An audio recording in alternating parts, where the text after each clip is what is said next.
Screening to treatment, healing starts with my advocacy. This is a two-part program.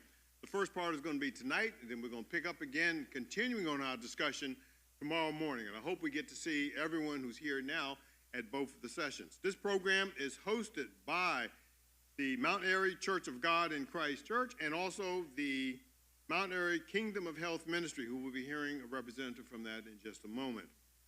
This also, importantly, though, is a big collaborative effort through the HEAL Collaborative and Merck Pharmaceutical Company. And we have a representative from Merck Pharmaceutical, Ms. Patricia Buston. Please, she's a senior specialist, medical affairs with patient innovation and engagement, patient advocacy. Could you please stand up and let us give us a clap for you? Stand up. Too late. All right. Well, she's not going to do it. She probably can't do it. God knows only what. If a man can knock down the east wing of the White House without asking anybody, you'd think that she could stand up, right? All right. As long as we're all in agreement. But I want you all to think about it. How many of you can name me a pharmaceutical company? Anybody? Call out a name. Any name. Pharmaceutical company. Pfizer, okay. One. Merck Shop. How many of you have ever met a representative or even seen a representative from said pharmaceutical company? Exactly. So here we got one person. All right.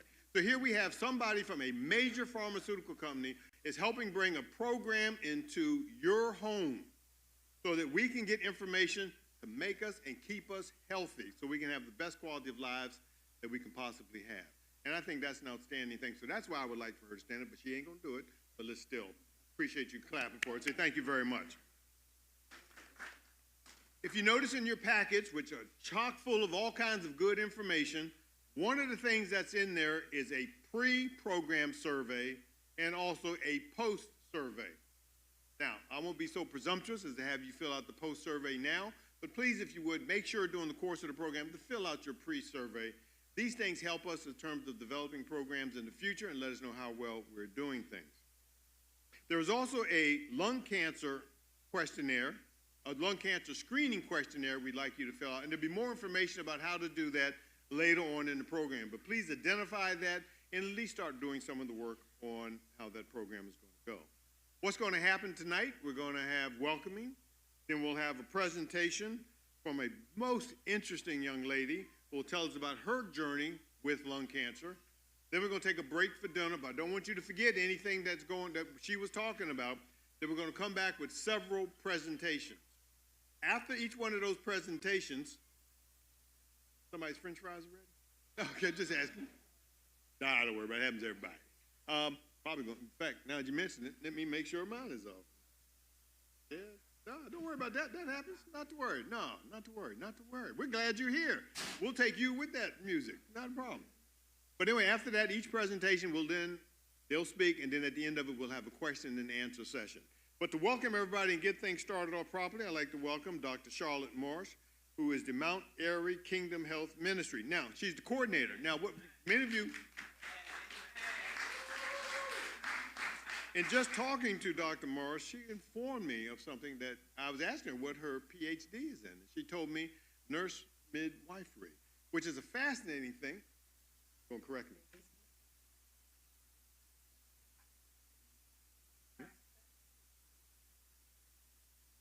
Said she's going to correct me. So, but anyway, to welcome us here, Dr. Morris. Thank you, ma'am. Good evening, everyone. We welcome you here to the Mount Airy Church of God in Christ and our health ministry. We are so excited to have this program and so excited that you're all here. So I welcome you once, I welcome you twice, I welcome you into our house of faith. May you sit back, relax, and enjoy. Thank you. Oh, and I want to say Bishop J. Lewis Felton is our pastor, and some of you may know there was a funeral today, so there's a busload that is on their way back. They are still traveling, so he will be here later this evening.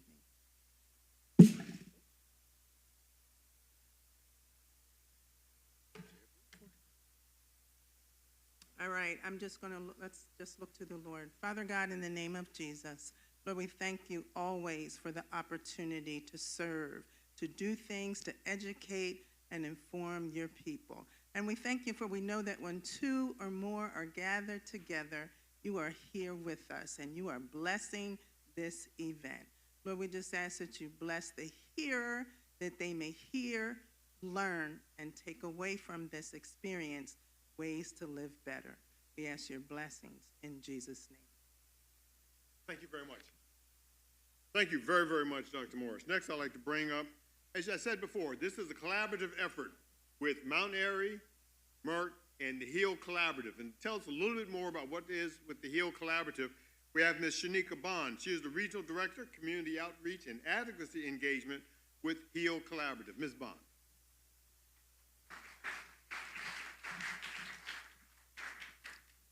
Good evening, everyone.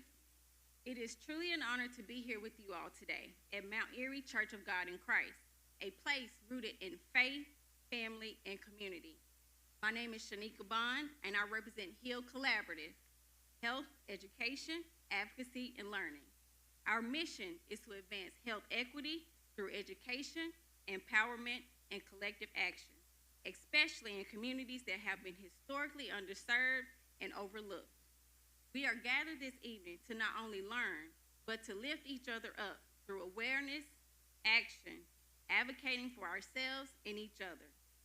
So whether you're a healthcare provider, a caregiver, a survivor, or someone simply here to learn, your presence matters. Your voice matters.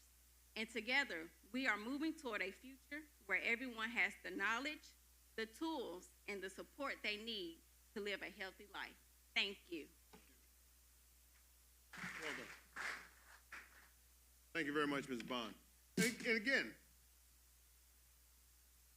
this is a program that is for all of us here. This is not people standing up here talking to you. This is more of a dialogue. But we want to present a little bit of information so that we have a better frame of reference for that dialogue to take place.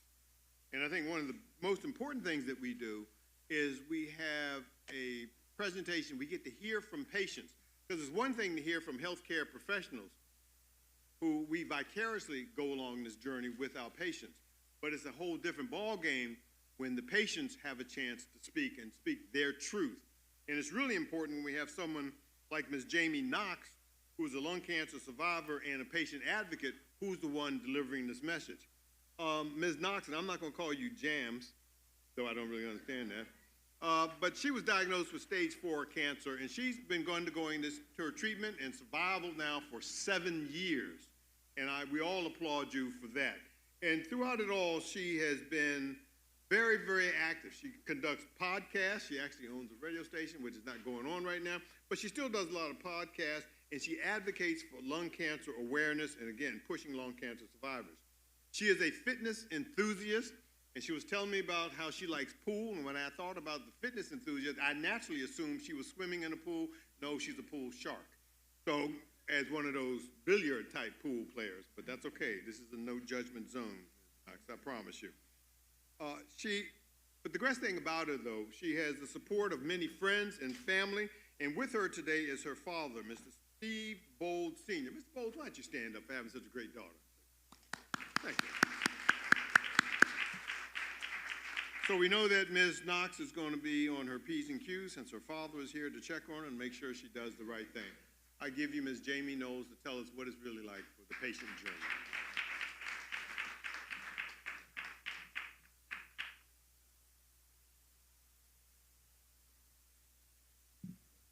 All right, Dr. Tuxon, you're in the house of the Lord lying because you know I'm not going to behave myself. Good evening, everybody. Thank you for having me tonight. Again, my name is Jamie Knox, and I am a stage 4 lung cancer survivor. I have been dealing with, battling, and fighting with this cancer for 7 years. Very excited to be hitting 7 years because I made the unfortunate mistake of asking my doctor what the life expectancy was of somebody diagnosed with ALK-positive lung cancer. And he told me with a straight face and no emotion at all that it's usually 4 to 6 years. And this was at age 32. So he just told a 32-year-old that she wasn't going to live to see 40. So that being said, I have made it my personal journey to make sure that I see 40, which I will next year, and I will moonwalk over that threshold with bells on my heels and all of my friends and family around me. So I'm here to share my story tonight because I, number one, am a passionate advocate for biomarker testing. I originally got diagnosed from what was a cough and a shortness of breath that at the time I, originally thought might have been asthma allergies, but also had contributed it to my kickboxing, which I had started doing around the same time. And so I really wrote off the symptoms that were all piling together to diagnose for lung cancer, thinking that it was just, my body reacting to high-intensity cardio. Fast forward, that started in April of 2018 when I started having the shortness of breath, back pain, and the coughing and all that. Fast forward to December of that year when I finally got my second opinion because I realized that something was truly wrong. That is when I got the diagnosis. What was the breaking point for me in getting the diagnosis was I was in the gym at the time, and I had just gotten into a comfortable relationship and just hit that 30-year-old metabolism threshold, started gaining a little bit of weight. And so I was in the gym with my boyfriend at the time. He's now my husband. I was on the treadmill. I got to a quarter mile on that treadmill, and I realized that I wasn't breathing. And it wasn't like one of those things where if you're somebody who runs, like at a certain point you hit your endorphins and that runner's high kicks in, you feel really good. It was like, no, you're not bringing in any oxygen. And I had to stop. And he looked at me and he was like, you need to go get a second opinion.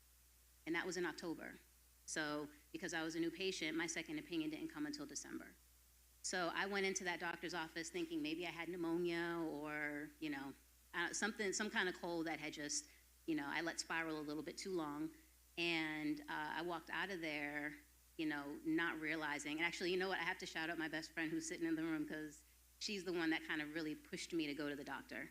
I remember I went in to get my second opinion, and they came back because they sent me up to get an x-ray. I came back down, and he was like, are you feeling okay?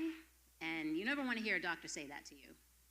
So he said that to me, and all the blood had drained from his face. I remember seeing that, and I just was like, I'm tired, but, I feel okay. And he was like, well, your x-ray came back, and your entire left lung is either covered in fluid or a mass, and we don't know what it is. And so he's like, we need to admit you to the hospital right now. And I was like, okay, all right. This was just a quick appointment. I am not ready to go into the hospital immediately. Had a whole lot of stuff going on in my life, which I know you're looking at me like, girl, what are you talking about? But my husband was deploying that weekend. I had a radio station event that weekend, and if you know anything about event planning, something like this where you can't just cancel it. And so it was just a whole lot of bad timing. And so I was like, all right, whatever this is, it was a Wednesday, whatever this is, I needed to wait till Sunday.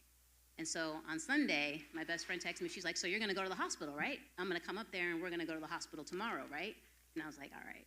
So because of Sade, I actually went to the hospital the next day. And she was there with me when I got my chest tube procedure I was awake for. And, she held my hand while I went through all that. And they took 2.5 liters of fluid out of my chest, which is apparently what I had been carrying around for several months and was the reason for my shortness of breath. And so I say all that to say, I had symptoms and I should have been paying a little bit more attention. But I also was blessed that I had a healthcare facility team who did biomarker testing for me while I was in that hospital. And that was what made the life-changing difference for me. If I had gone through chemo or radiation, given that I had 2.5 liters of fluid in my chest, I wouldn't be here today speaking with all of you. So I have a biomarker mutation called ALK positive, and I am grateful that I have that. It's a very highly researched and highly treatable branch of lung cancer. And so I've been on a TKI for 6 years, actually. It's the only one I've been on so far. I've been grateful to have an amazing response on it. I thank science and research and God for that. But I have been on this medication for 6 years. It has pretty much given me my life back. If you had talked to me in December 2018, I was not feeling real strongly that I was going to be here 6-7 years later talking in front of all you folks, giving my story. But, a couple months later, I was back in the gym kickboxing. I was running on the treadmill again, accomplishing all the goals and stuff that I had already set out for myself because I just refused to let cancer take anything else from me and take away any of the goals and things that I wanted to achieve. So I appreciate and I thank the Heal Collaborative for allowing me to speak and tell my story. And I hope that my story in here will motivate others to get screened, to pay attention to your body, and to listen when your body's trying to tell you something. If that check engine light's been on for a while for you, go to the hospital and get checked. We can't bury our heads in the sand. The Black community is far too affected by so many diseases that are coming on in late stage because we just don't want to go to the doctor. But I'm standing up here as a 39-year-old with stage 4 lung cancer who never smoked, and I have no other risk factors, telling you that you've got to take your body seriously when it's telling you something's wrong. So I thank you guys for being here tonight. Tell a friend to tell a friend. We're going to be here tomorrow as well. I thank the Heal Collaborative team for having me here, and Merck and the Church of God in Christ that is sponsoring us tonight. And I just appreciate everyone listening. Thank you very much. Thank you. We'll be hearing more from Ms. Knox during the question and answer period. She's going to tell us a couple of things about the value of having family and friends help us. She's also going to tell us what TK means. Now, next we're going to take a short break, if you will. We have food that is prepared for us, so we'll be able to start stepping up. And we'll get that, sit back down. While we're eating, we're going to be watching I want to remind you that the Heal Collaborative is going to have a lung cancer patient and caregiver summit in New Orleans in 2026. And everyone here is invited to attend. But just to give you an idea of what goes on at these summits, we have a short video which it's going to be running while we're here eating, which you'll have a chance to look at, from the summit that took place in 2025. And I can tell you, if you think you get a lot of good information comes out of a program such as this, even more happens with the lung cancer summit. So again, I encourage you to have the opportunity to come to New Orleans, please, by all means do so. So at that, let's orderly get something to eat. I'm not going to sit here and call table to table. We're all adults. Let's do it. Okay. Is that all right? Uh-oh. Two orders.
We'll resume the program in about 5 minutes. 5 minutes.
Please continue. If you want to get seconds, feel free to go ahead up there and get some more. Those of you who have not had a chance to get in line, please go ahead, get in line and get something. Food is good. We want you. By the way, give a hand to the folks who prepared and made everything good for us. Thank you very much, ladies. We're going to continue on with our program with our first speaker, and that is Dr. Eric Flanaud. Dr. Flanaud earned his medical degree at the University of Texas Health in Houston at the McGovern Medical School. He then completed a residency in internal medicine at the University of Texas Health Science Center in Houston, followed by a fellowship in pulmonary and critical medicine at the University of Texas Health Science Center, also in Houston, and at the MD Anderson Cancer Center. Dr. Flanaud is an associate professor in the Department of Medicine in Morehouse School of Medicine in Atlanta, Georgia. He is the chief and director of pulmonary and critical care and interventional pulmonary medicine at the Grady Hospital in Atlanta. And he's also the director of the Georgia Cancer Center Advanced Diagnostic and Interventional Pulmonary Service and the director of the Lung Nodule Clinic at Grady Hospital. Today, Dr. Flanaud is going to speak to us about lung cancer, prevalence, disparities, screening, and treatment options. I give you Dr. Eric Flano.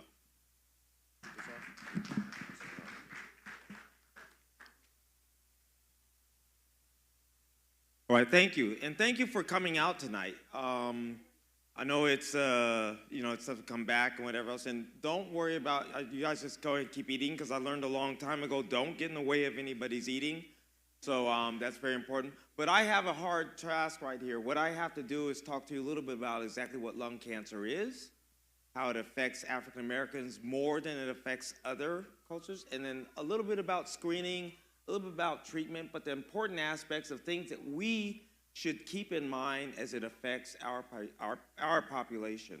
So I've got to do all this in a few minutes, and they told me to keep on time, so I'm just going to keep going, okay? But first thing is, and this is what I found that a lot of people really aren't sure all the time, is what exactly is lung cancer, okay? So I want to give you a general idea. Any cancer, it starts like what you have is just a normal cell, and for some reason, there's a genetic change. Something happens, whether it's exposure to a chemical or a genetic change that runs in the family that causes that one normal cell, it gets this genetic change, and it becomes a cancer cell. And what happens is it just doubles, right? It just starts growing and growing out of control. So you got one cell that goes to 2 cells. You got 2 cells that go to 4 cells, 4 cells that go to 8 cells. And eventually, you get this malignant cancer that starts taking over different parts of the body. That one cell could be a colon cell. It could be a breast cell. It could be prostate. For the sake of this discussion, it's a lung cell. So that's all cancer is. It's just the cells just grow out of control and they take over parts of the body. When we talk about lung cancer, I want you to understand that there's 2 main types of lung cancer for this, and you'll hear about it. And keep in mind that in the medical profession, we're not really good about naming things, so I'm going to kind of give you an idea about the 2 different types. There is one type that we call small cell, and if you look at this, this is under the microscope. Each one of these little purple dots, that's a cancer cell. They're really small. These grow really fast, and they spread really fast. There's an extremely high link to smoking, and because they're so fast, it's hard to stage them like normally. So you either have it where it's in one spot, or it's which is limited, or it's extensive and it's all over the body. Now the other one, these cells are larger. So each one of the purple dots, that is a cancer cell. So we just named it a non-small cell cancer, okay? The cells are larger, they grow much slower. There's more causes that are linked to it, environmental causes outside of just smoking, exposures, and even genetics. And the stages, it's either local, it's in one spot, it's regional, where it might be in one spot of the lungs or lymph nodes, or it could be distant where it's spread all over the body. So those are the 2 types. They behave differently, but we have to keep in mind that they really do impact us differently. If we think about causes of lung cancer, we all know number 1 is going to be smoking, right? There's a strong link to it. About 95% of the cases of lung cancer, either type, small cell or lung or non-small cell, are linked to smoking. But number 2 in the United States is radon, okay? And number 1 cause of lung cancer in patients who have never smoked is radon, okay? So how many have heard of radon before? Okay, so yeah, and I think you probably should have heard of it here in this area. So what radon is, for those that don't know, radon is a radioactive material. It's a breakdown product of uranium. You can either, if you've ever worked in a uranium mine, you might be exposed to it. The other thing is that it may come from, like if there's granite in the soil, there's been factories in the soil, it comes up through and it gets into houses too. And the EPA actually has tests for it. And here in Pennsylvania, of all the houses that are tested, 39% of them exceed the safety levels of radon in their house in this state.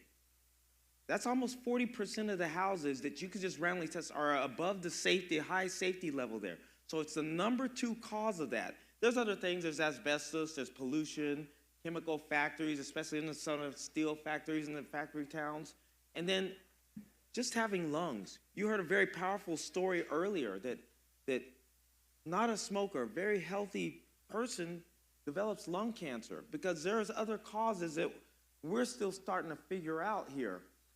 And we're actually starting to see more lung cancer develop in African Americans. And it's really a problem. It's so much higher in African Americans, and the survivals are worse, that we really need to start paying attention to it. And I want to explain to you exactly why it's bad.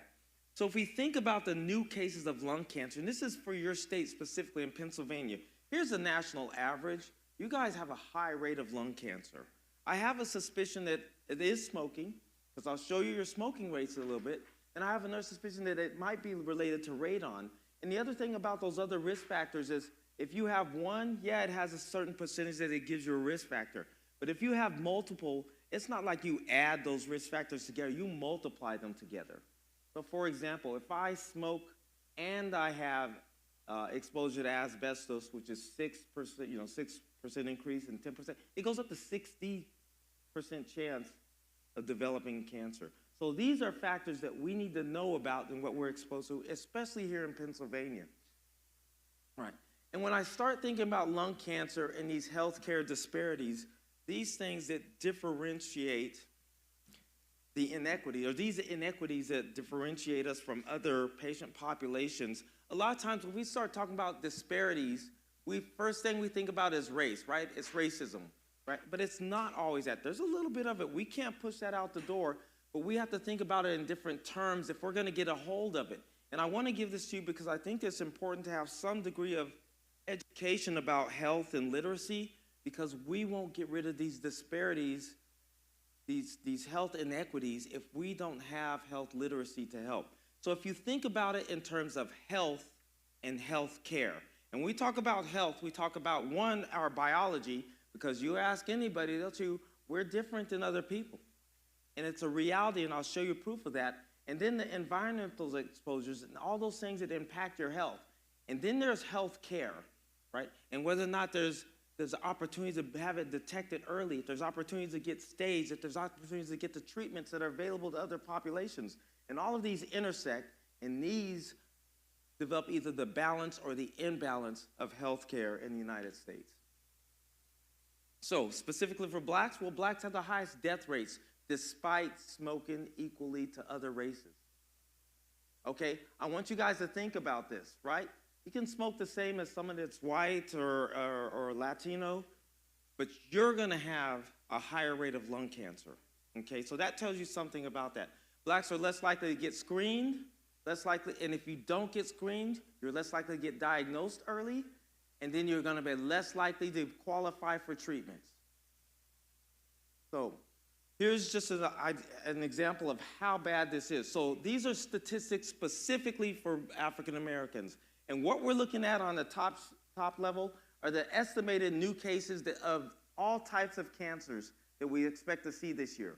Prostate, lung, colon, kidney, and you're looking at for men and women. So number one that we expect to see about 41,000 new cases of prostate cancer diagnosed this year, right?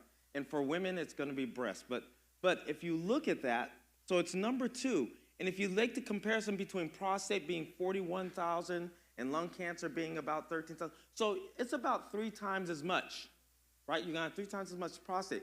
But if you look here to see the estimated deaths, these are the number of deaths we expect to see this year from each cancer.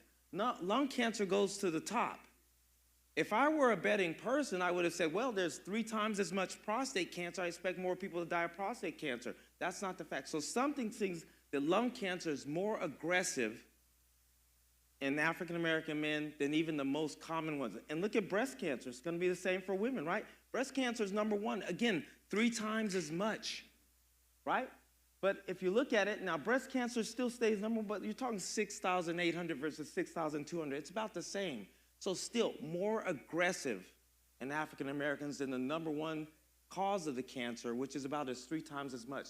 So this is telling you something about the behavior of this cancer in our patient population, in our population. But think about what I said. I said a little bit earlier, right? You can smoke the same amount, but we're going to have higher rates of lung cancer, right? So this is what we're talking about. The lung cancer incidence rates, and we get a rates, how many people per 100,000. So just look at the numbers specifically. It's balanced across. But on the top in the green section, I have African Americans versus whites and Native Americans and Alaskan Natives, right? So the rate here is about 74 versus 64 for whites. So 10 points higher, okay? Now, we come over here and let's say, let's look at the smoking prevalence. African Americans, men in yellow on each group, whites and Native Americans, and then women in the more orange color. 25 versus 23, that's about the same, right? For African Americans and whites, men, 25, about the same. And then for women, 18 versus 20, about the same. Now, go back to this column, 10 points higher.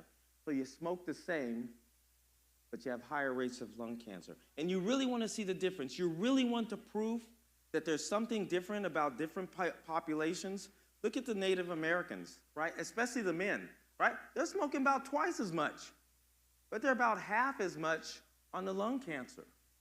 So there is something different about the biology. And if we don't recognize that there's something different about our biology, and we don't make the adjustments in what we do and how we behave and the exposures that we do and how to get the treatment, then we're going to continue to have these disparities, okay? Pennsylvania, y'all can smoke. We were walking through downtown, and and you can smoke, and you smoke a lot of different things too, right? But because you're above the national rate, so there is risk factors that's just here in the state. Okay. Prevention. Slides are a little bit out of control, but let's talk about this. Smoking not only can you guys smoke, but it actually impacts younger populations too. This is a study that they did back in 2022. They took middle school students. Okay, I saw a few young ones here earlier, right? This is 5th, 6th, and 7th grade, right? They took middle school students and they looked to see how many are actually using some sort of tobacco product. Tobacco products, overall, about 5%.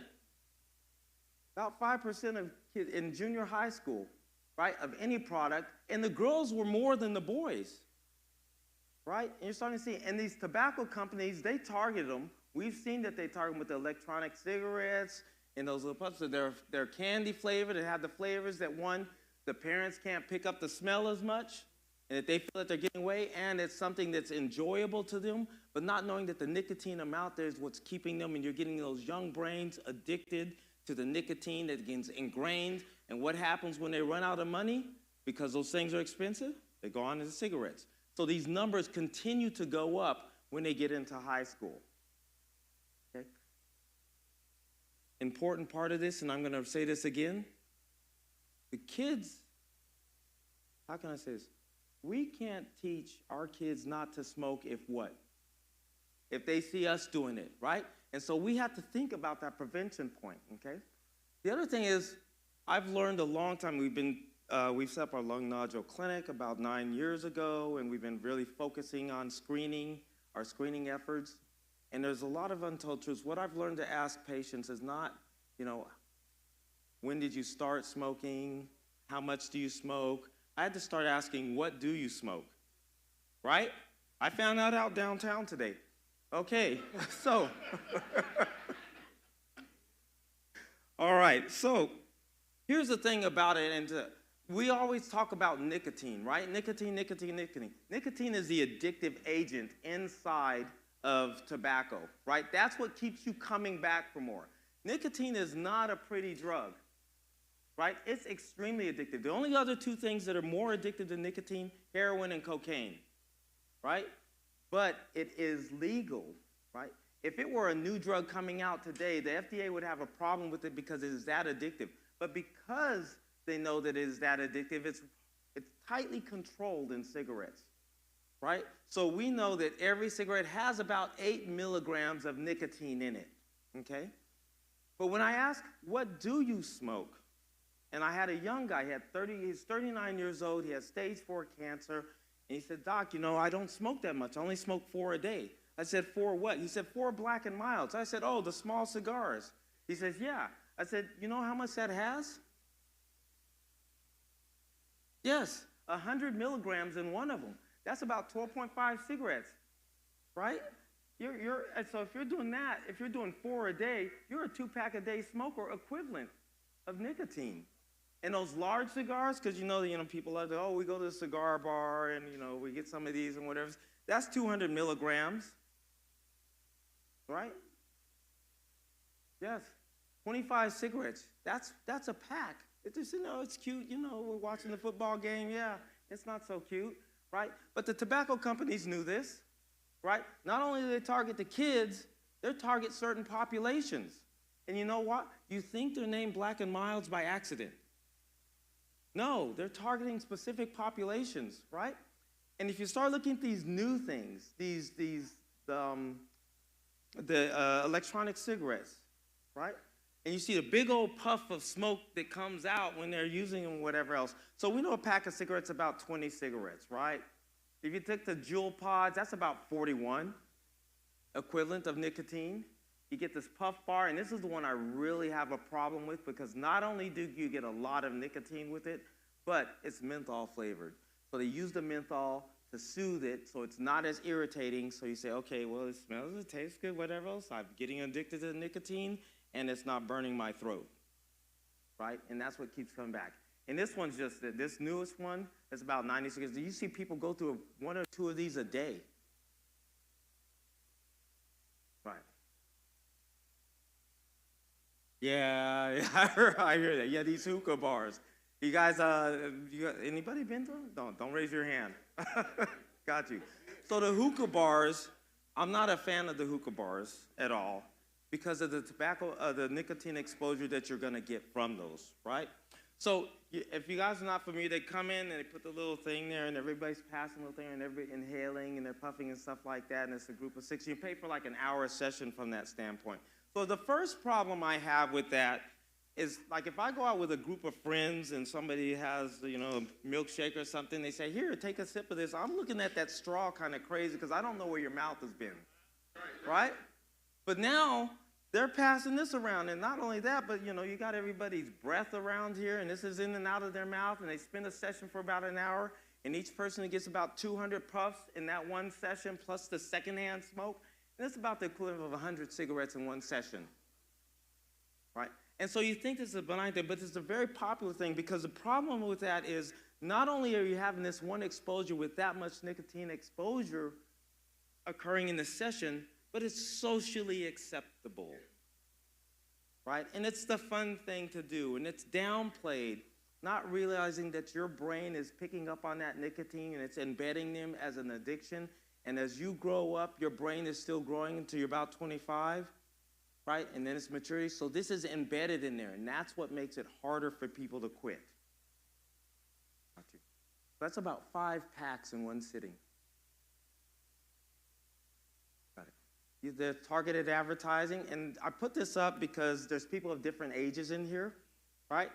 You can see this through all different things. Now, we all want to say that, we're the younger generation, but you recognize some of these. And it's interesting, we were in Detroit. We were in Detroit recently. It's a beautiful church, and they had all this collection of Jet magazines through there.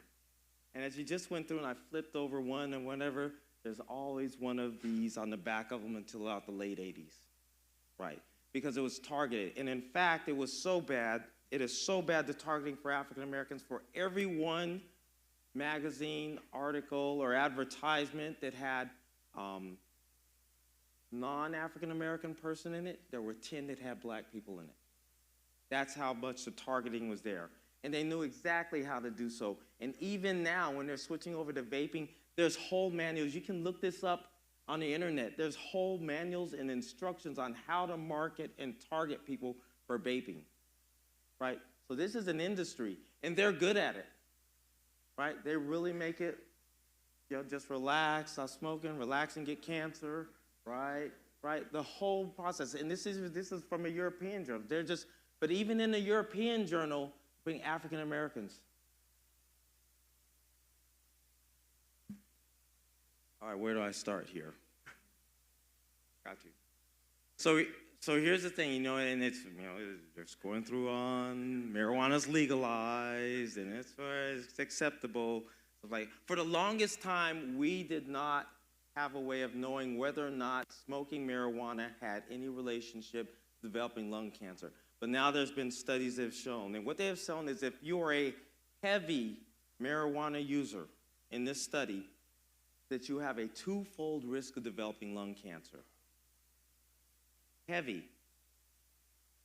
So anybody want to know what heavy is? Yeah. 50 times in a lifetime for this study. Wait, I didn't say a week, because y'all know some people. 50 times in a week might be on the low side. I'm not pointing anybody in here, but y'all know some people. 50 times in a lifetime puts you at a twofold risk of developing lung cancer. Partially because it's unfiltered, who knows what you're rolling in it, who knows how big you're rolling it, and I need to stop there. So with all of these exposures, we have to start looking at our healthcare system and say, oh, how can we find this earlier, right? And how can we screen for this? How can there be early detection? And how important it is for us as people. So screening is extremely important because when we screen stuff, we're trying to find it early. We know that with lung cancer, and you heard the story of Ms. Knox earlier, right? By the time you start having the cough, the shortness of breath, the trouble breathing, you're coughing up blood, you're losing weight, you have pain in different places that you really shouldn't be having because you know your bodies, you need to get checked out. Because when you have the symptoms, it's usually late stage. 75% of the time, if you have any of these, it's going to be a later stage. So the importance of screening is our goal is we're trying to screen to find lung cancer early before there are symptoms. And just to give you a little anatomy class, okay, so when we look at trying to find an early lung cancer, this is a CAT scan, this grayish, sorry, go back.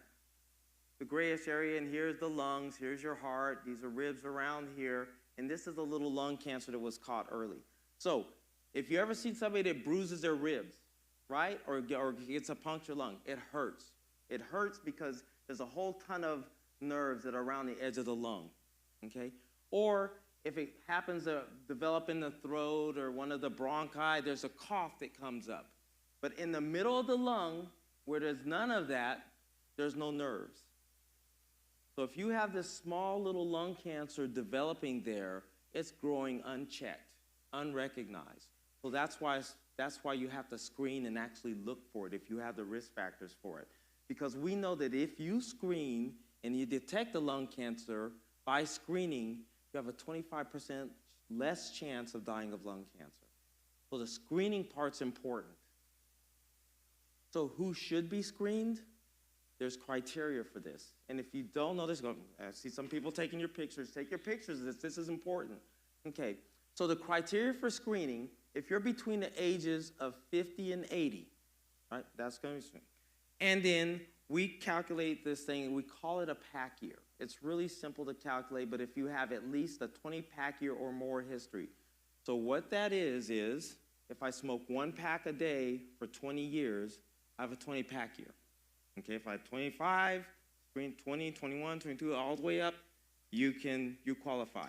If I smoke 2 packs a day for 10 years, and there are some people, right, then that would qualify you. And if you have smoked any time within the past 15 years, then that's somebody that you should either encourage to. Did I hear that's you, someone? I'm not calling anybody out. That's somebody that might want to be considered for screening. You might want to get screened, sir. Got you. If you smoke half a pack for 40 years, that's going to put you in the criteria.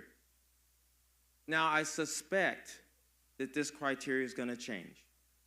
The criteria has already changed once because what we found, and this is a study that we actually did, what we found is that the older criteria was not picking up enough African Americans there because we smoked less Remember I said earlier, we smoked less, but still had high cancer rates. So they actually changed the criteria and they dropped the age. I suspect as we continue to go on with the screening, we're going to find out more about this, and I suspect it's going to change. I don't think one screening is going to fit all, but I can only tell you about what's approved right now because this is what's going to get sort of funded and reimbursed. You can get screened through most institutions, and I think you have some surveys on your chairs that we're going to have you. Yeah. Yes, you may ask a question. About a young lady who shared her testimony, in her 30s, non-smoker. So what do you recommend for someone like that? So we can go through a little bit of that in the question and answer. As we start going through screening, we're finding more cancers, lung cancers, in different patients, and then we start looking at other family members and other risk factors as their houses have radon, what type of employments are they doing. We're starting to find out more about that. I have a strong suspicion that these criteria are going to expand to include other people who are at risk, have family members at risk, or in areas that have higher pollution, especially African Americans. You talk about those houses that have high radon rates, right? Who lives there? It's not the people that know that they have highlights. They have their mansions up on the hill. Yeah. Yeah. Oh, yeah.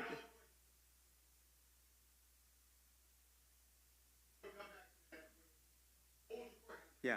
I promise you we'll go. Yeah. I promise you we'll come back to that. Yeah, they told me I'm already going to run over, and they know it. Yeah, let me keep going. Okay. So screening. Yeah, screening. Actually, Pennsylvania is doing a really good job in screening. Yeah, Pennsylvania is doing a really good job. Here's the national average. You guys are above the national average. This is about 15 or so. You're about 17. And this is screening for people that we know are high risk. I think that African Americans are being underrepresented in this. I think we need to get out to the doctors a little bit more and get screened by recognizing some of these risk factors. So why does screening really impact this, and does it make a difference? So what we're looking at here, and I know I got a lot of graphs up, but I really try to just show you that what we really know about this. So what we're looking at here in this graph, we're looking at the stage of lung cancer at the time it was diagnosed, and we're comparing whites and blacks. And remember I talked about it being localized in one spot, regional if it's in one spot, and some lymph nodes, and then if it's spread distantly. So if we look at this and we look at whites, and we look at how many have just a simple early stage cancer, whites are more likely than African Americans. Okay? And then regional, it's about the same, and then African Americans are more likely to have it spread at the time that they're diagnosed. So we need to take action in checking these risk factors and knowing who needs to get screened. Specifically for Pennsylvania. Now this was interesting because this is one of the first states that I actually seen that if we look at blacks and whites and who has early diagnosis, the number is a little bit higher for blacks versus whites. So it's about equal likelihood of being diagnosed early, right? And statistically, whatever else, okay, those two numbers are the same. So we can say, okay, yeah, well, it's equal. You have an equal chance of having it found, diagnosed early if you live here in Pennsylvania, right? But you're still, early stage is the most curable one, right? Because you can get curative surgery, but you're still less likely to get the surgery. So equal, but you're less likely to get the surgery. Okay? And who's more likely to not have any treatment at all? We know the answer to that, right? So we have to take action and act on some of these. And one of the things that we tend to do is we tend to delay some things. Like if you get a diagnosis that doesn't sound good, I'm going to get a second opinion, right? Or let me think about this. I'm not sure I'd like to see what you say. So when I talked about this one cell that goes to, this one cell that goes to 2 cells, the 2 cells that go to 4 cells, or this thing that's the size of a grape has now gone the size of 2 grapes, and then 4 grapes, and then a pear, and then a banana or whatever size things. This is the doubling time. We talk about how fast it takes to go from 2 to 4 or 4 to 8. That's the doubling time, okay? So for the non-small cell, that doubling time, that time to double is about 30 to 90 days, right? So when you think about, okay, I didn't like that diagnosis, I want to get another thing, another, second opinion. Okay, then you got to go get another CAT scan, then you got to get the appointment, then you got to get the follow-up from the appointment, then you got to get another biopsy, then you got to get another, so by that time is spread. So you've gone from something that was the size of a grape to now 2 grapes, right? And it's giving the opportunity to spread. And we know for non-small cell lung cancer, if you catch it at the early stage, the most effective treatment is surgery. You can get chemotherapy and other things, but get it out of the body.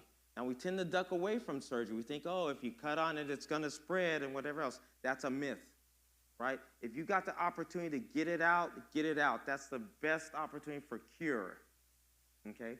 So you can get surgery, chemotherapy, radiation, and now there's new precision medicines or target therapy. You heard it earlier. Biomarker testing is giving new opportunities to have better survival rates. Okay, we'll go back. Yeah. Surgical. So we know that surgery is the best option, right? Surgery is the best option for getting early stage. When we take early stage lung cancer and you cut it out, then the survival rates are great. For white men, about 93%. For white women, about 93%. For black women, about 90%. Men, we got a problem here. Right, because we're not getting the surgery. Now, the reasons why, some of it is people don't want surgery, they don't want to be cut on, they don't want to have this, they don't want that, and the follow-up is very poor. But this is an area of target. If we know people that get diagnosis, you get them in and you get them diagnosed, staged, and treated sooner because the survival is actually better. Okay? And we talked about this earlier here. We're less likely to get curative surgery, more likely to have nothing done at all. Okay. So the small cell one, that's that more aggressive one, right? The cells are really small and it's moving pretty quick, right? It's doubling time, 1 month, 30 days.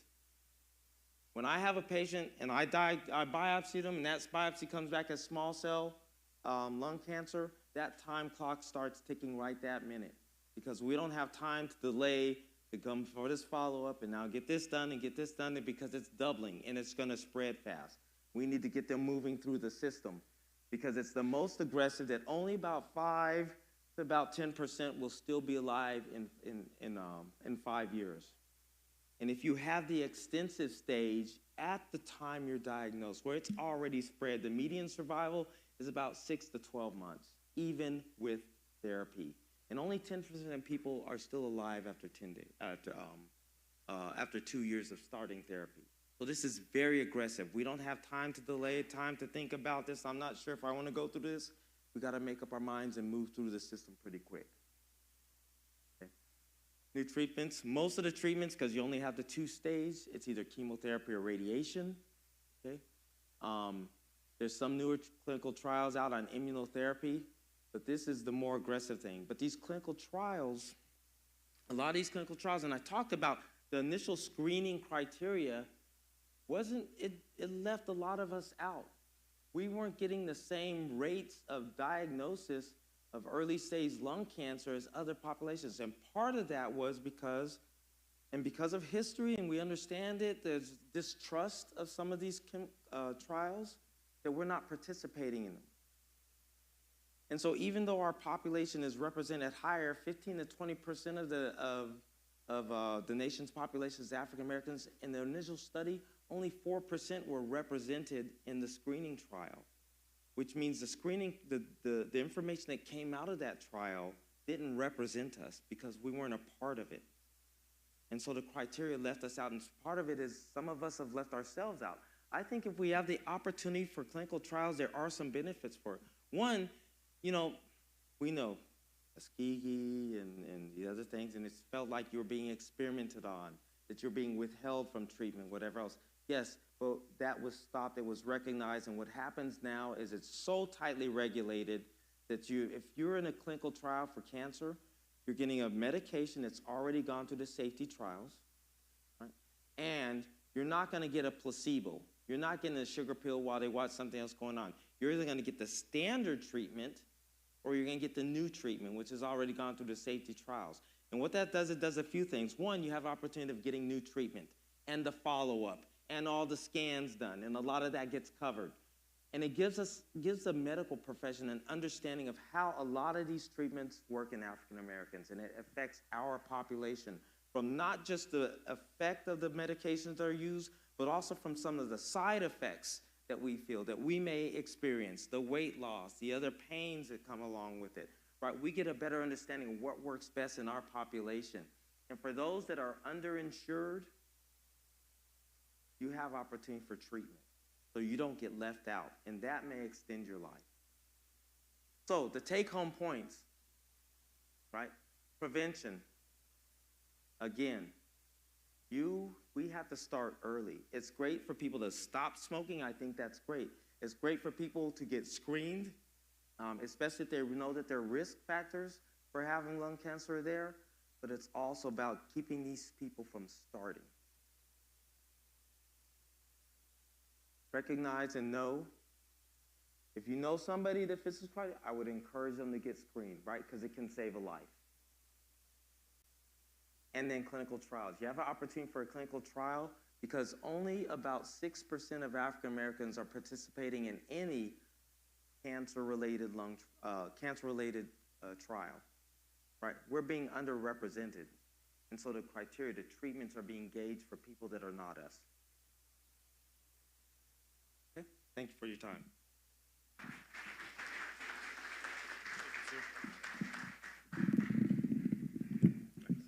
Thank you very much, Dr. Flo. I want to remind you, there will be ample opportunity at the end. And I'm coming over there, number one, for our question, doing the question and answer session. So if you have a question or you're thinking about something, in your little booklets, there's a little sheet where you can write down what your question may be. And please, please do write what your question may be. I'll be coming around, and we want to make sure we get those things. We talked about the lung cancer symposium that's going to take place in April of 2026 down in New Orleans. If you want to register for this, if you go in your booklet again, it'll have the healcollaborative.org. Healcollaborative.org. You can go there and you can scroll down and you'll see where you can register for that program in New Orleans. It's going to be a bigger version of what we're doing right here. I want to make sure you put Heal and not Health Collaborative, because there's another organization called Health Collaborative. So use Heal Collaborative, and you want to put that on. We are recording this. This will be online later on, so if there's some things that you see that you want to see, go back and take a look at it. And we also have it running live right now. We have an audience out there that's listening, and we'll probably have some questions for them. So I want to make sure we all understand that. So this will be available online, and again, you go to the healcollaborative.org, and you'll be able to access that. Our next speaker is Ms. Ursula Mathis. Ms. Mathis earned her bachelor's degree in biology from Florida Memorial University and then her master's of business administration from the American Intercontinental University.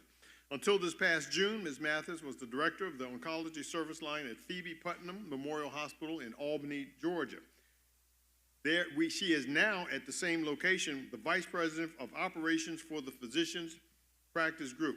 Ms. Mathis will speak to us today about wellness-based decision-making approach. And if you remember from what Ms. Knox's conversation to us was about, how do you take control? Well, about taking control, Ms. Mathis is going to tell us how we go about that process of trying to take control. Well, come on down here, Mathis. I've been talking about you, waiting for you to get up here. We have to be kind to her because she hurt her leg, so we have to be nice to her today. Just today.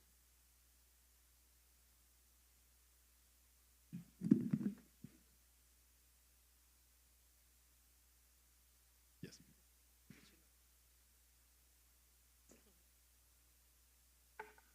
Good evening. First and foremost, thank you for the invite. Thank you for this house and this pastor of this congregation. Thank you for Heal Collaborative. Thank you for our pharmaceutical sponsors. This is awesome. I was just telling Gabrielle, I was sitting in the back and just reflecting on when we started doing this almost, 2022, 3 or 4 years ago, and how far it has grown and how far it's come and how many lives we've been able to touch. And just the significance of what we're doing is amazing.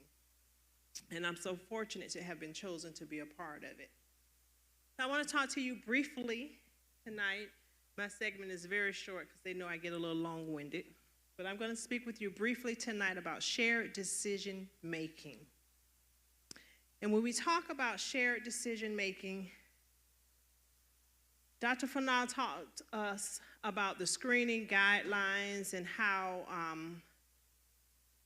the participation of it and what the criteria is for it. So when the law was passed, one of the things that they required for us to do in order to get lung cancer screening on the docket was to have shared decision-making, to be able to check that box to say that you sat down and had a conversation, was educated, informed about what the test was, what the doses of radiation was, and why you need to have this test done and why you qualify or didn't qualify.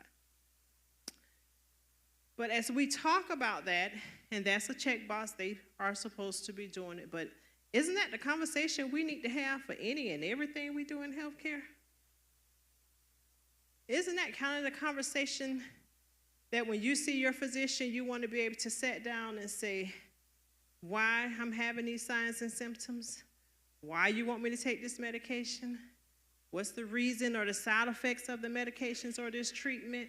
What are my options to taking this medication, this treatment? But how many of us have those conversations? One, that was Jamie. But had, right.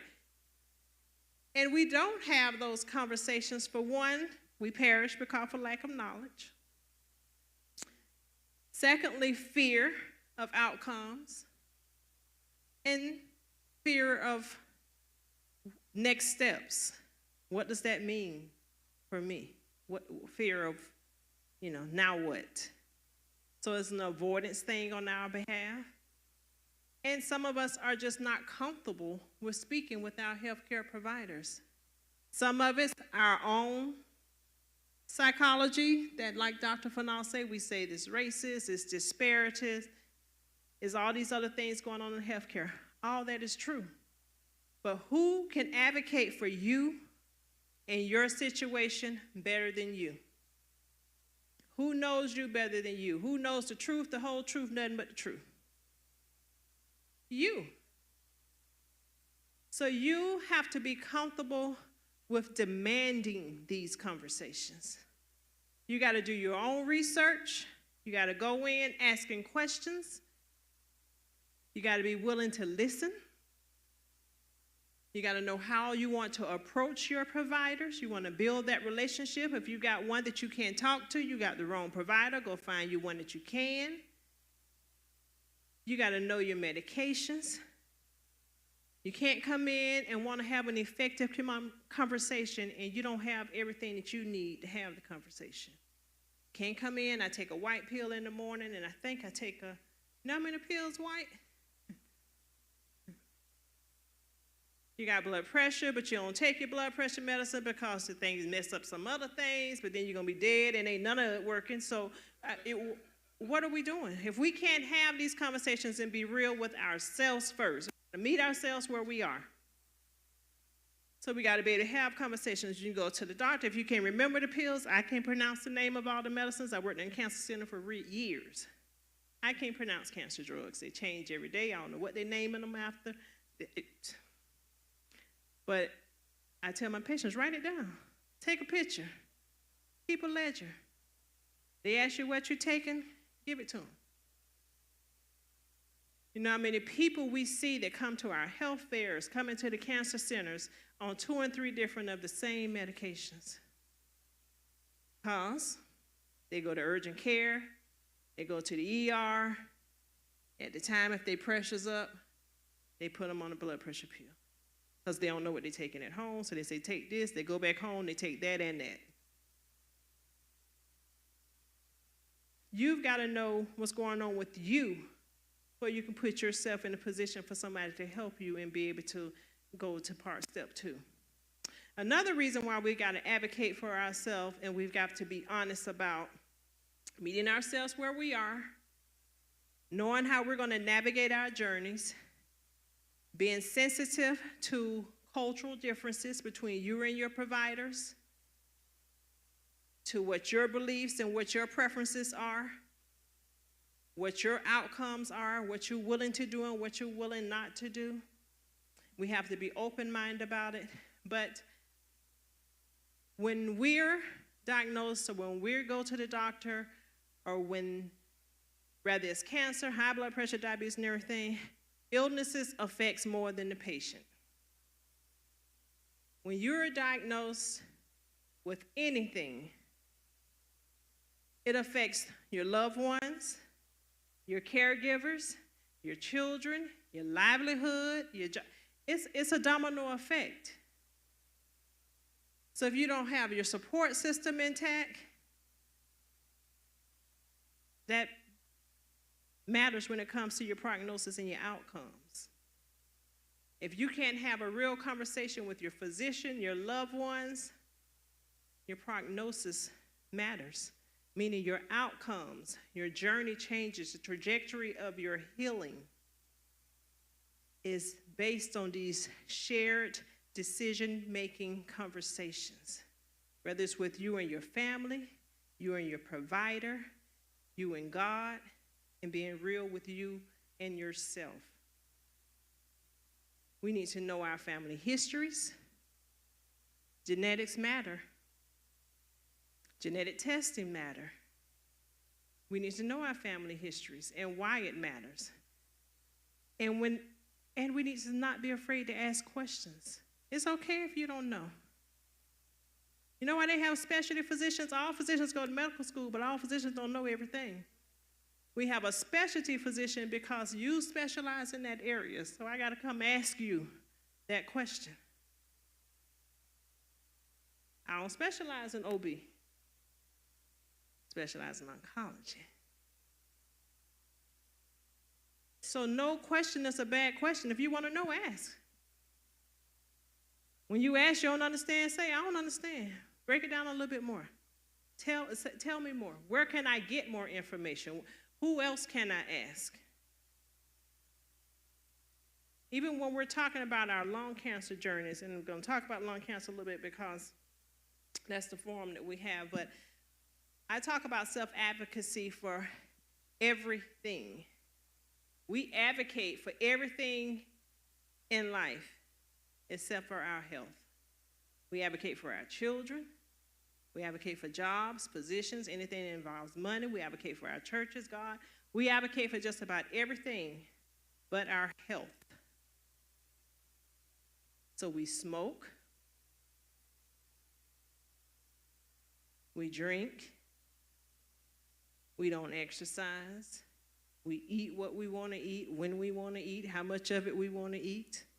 When I say we, I'm talking about we because I do all those things we just mentioned. So I say we. It's real. But we also have to make informed decisions about, okay, if I do this, I know I need to do this. I can't do this and not take my medicine. I can't do this and not exercise. I can't do this and not drink water. I can't do this. And I can't drink alcohol all day, every day, and want to save my kidneys. I can't smoke continuously and think that smoking not only causes lung cancer, smoking is almost the #1 side effect or risk factor for almost every illness and disease. Smoking. So a part of informed decision making is that we have to learn how to control our habits and not let our habits control us. We have to learn how to control our habits and not let our habits control us. We're all flawed. We all have our vices. We all gonna do our thing, whether you do it behind closed doors, whether you do it publicly, whatever you do, when you do, how you do it, we all do. We like what we like. But it's how do you control what you like or what you do? How do you have open conversations with your providers about what you like and what you do? I promise you it's not new under the sun. I promise you there's nothing that you can go into your physician's office and tell them that they haven't already heard from somewhere. We get a little surprise here and there every now and then. But there's nothing. And they're human. So half the things they talk about, they do it too. Just realistic. I mean, they're human. We're flawed. People are flawed. You got to think of them as another person. You got to go in their office. While you're sitting down, you say, have a seat. Talk to me eye to eye. I'm feeling this. I'm short of breath. I used to can run a mile. Now I can't walk a block. I'm having some discomfort in my chest. I'm not sleeping well at night. I used to smoke, but I stopped 15, 20 years ago. But I like a little cigar every now and then now. So now, I smoke a little cigar. What do you think is going on? If he can't sit down and talk to you, is there somebody else I can see? Can I get a referral?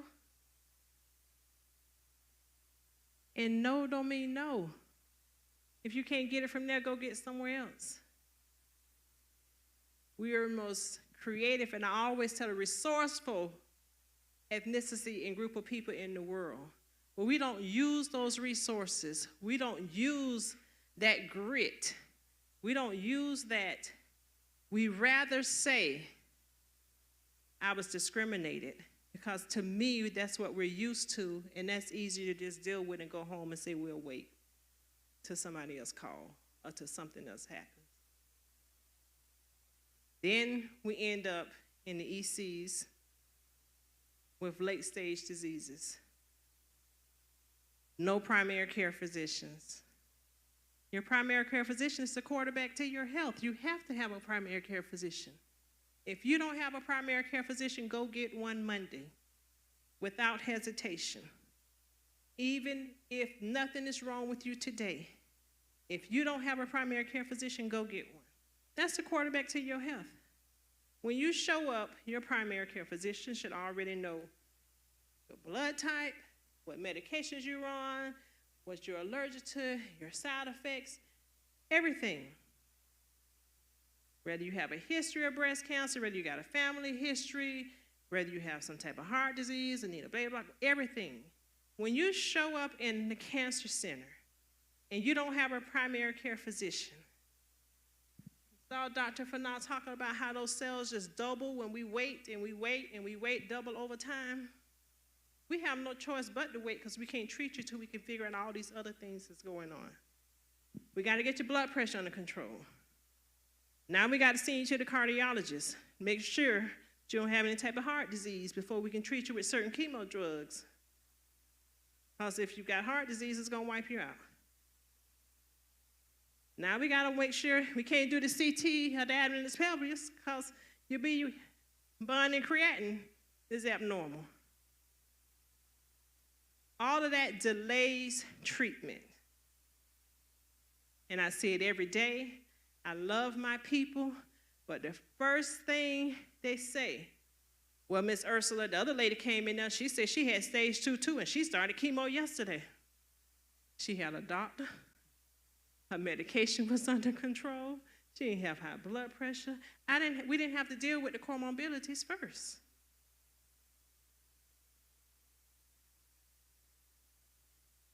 So you need a quarterback to your health. You need to be able to have honest conversations. We need informed decision. You need to navigate this journey and allow people to navigate it with you. No man should stand alone. Can't do it by ourselves. So you got to latch on to your support system. You got to latch on to your healthcare navigators. You got to find you a physician or a practice that you trust, that is able to have conversations with you and you with them. That's the key to breaking down the disparities, is that you got to break it down at home first. They exist. They're never going to go away. The easiest patient to treat is an informed patient. One that asks questions, because that means I got to be on my P's and Q's. I can't just write them a prescription and send them home. They're going to ask me, what is this for? Why are you giving me an antibiotic? I got an infection? But if you don't ask questions and we continue to take what's just given to us, whether it work or don't work, if we don't participate in clinical trials, Medicine is never going to be created for us because there's a lack of participation on our part. So when it's precision medicine, we'll never have the outcomes for us that it have for other races and groups because they participate in the clinical trials, and we don't. Now, I agree, don't go participating in everything. I say that too. Anything that sounds too good to be true, it probably is. Just because they offer you some little trinkets and they're going to give you this flex card and do all of this, and you drop your insurance and now you got the flex card. No. Have informed discussions and decisions with your provider before you make these choices. Life is about choices. Make good choices, especially when it comes to our health. Informed decision. Ask questions. Advocate for yourself like you advocate for everybody else. You got to put self first when it comes to your healthcare journey. Thank you.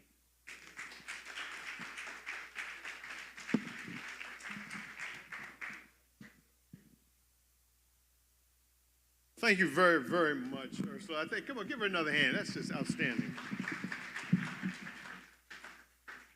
I remember back in the Obama days when he was president, you know, it was okay to be smart and be the president. Now we got this idiot sitting up there. He can't, and so you talk about being able to pronounce medications. This guy can't even say acetaminophen. He can't even say Tylenol, so come on. So you're right about that. Our next speaker is going to be Ms. Ashley Lee. And one of the things Ms. Lee is going to kind of get into, something that Ms. Mathis kind of touched upon a little bit, sometimes that fear and how that guides us in terms of making certain decisions about our lifestyles and what we do. Ms. Lee is a licensed clinical social worker, received her Master's of Social Work degree from Florida State University. She completed an internship at the Mayo Clinic and Department of Veteran Affairs. She is certified in advanced care planning and resources for enhancing all caregivers' health, a program known as REACH, and has experience in the field of social work, working as a trauma clinician, medical social worker with hospice, as well as hospital social work specializing in med-surg, emergency department, oncology, neurology, cardiology, and intensive care unit. Ms. Lee now works as mental health and behavioral health specialist at the VA in Jacksonville. Is the VA in Jacksonville, or is it just in Jacksonville? Just in Jacksonville. Forget the VA part. Ms. Lee will speak to us about mental health and suicide prevention. Thank you.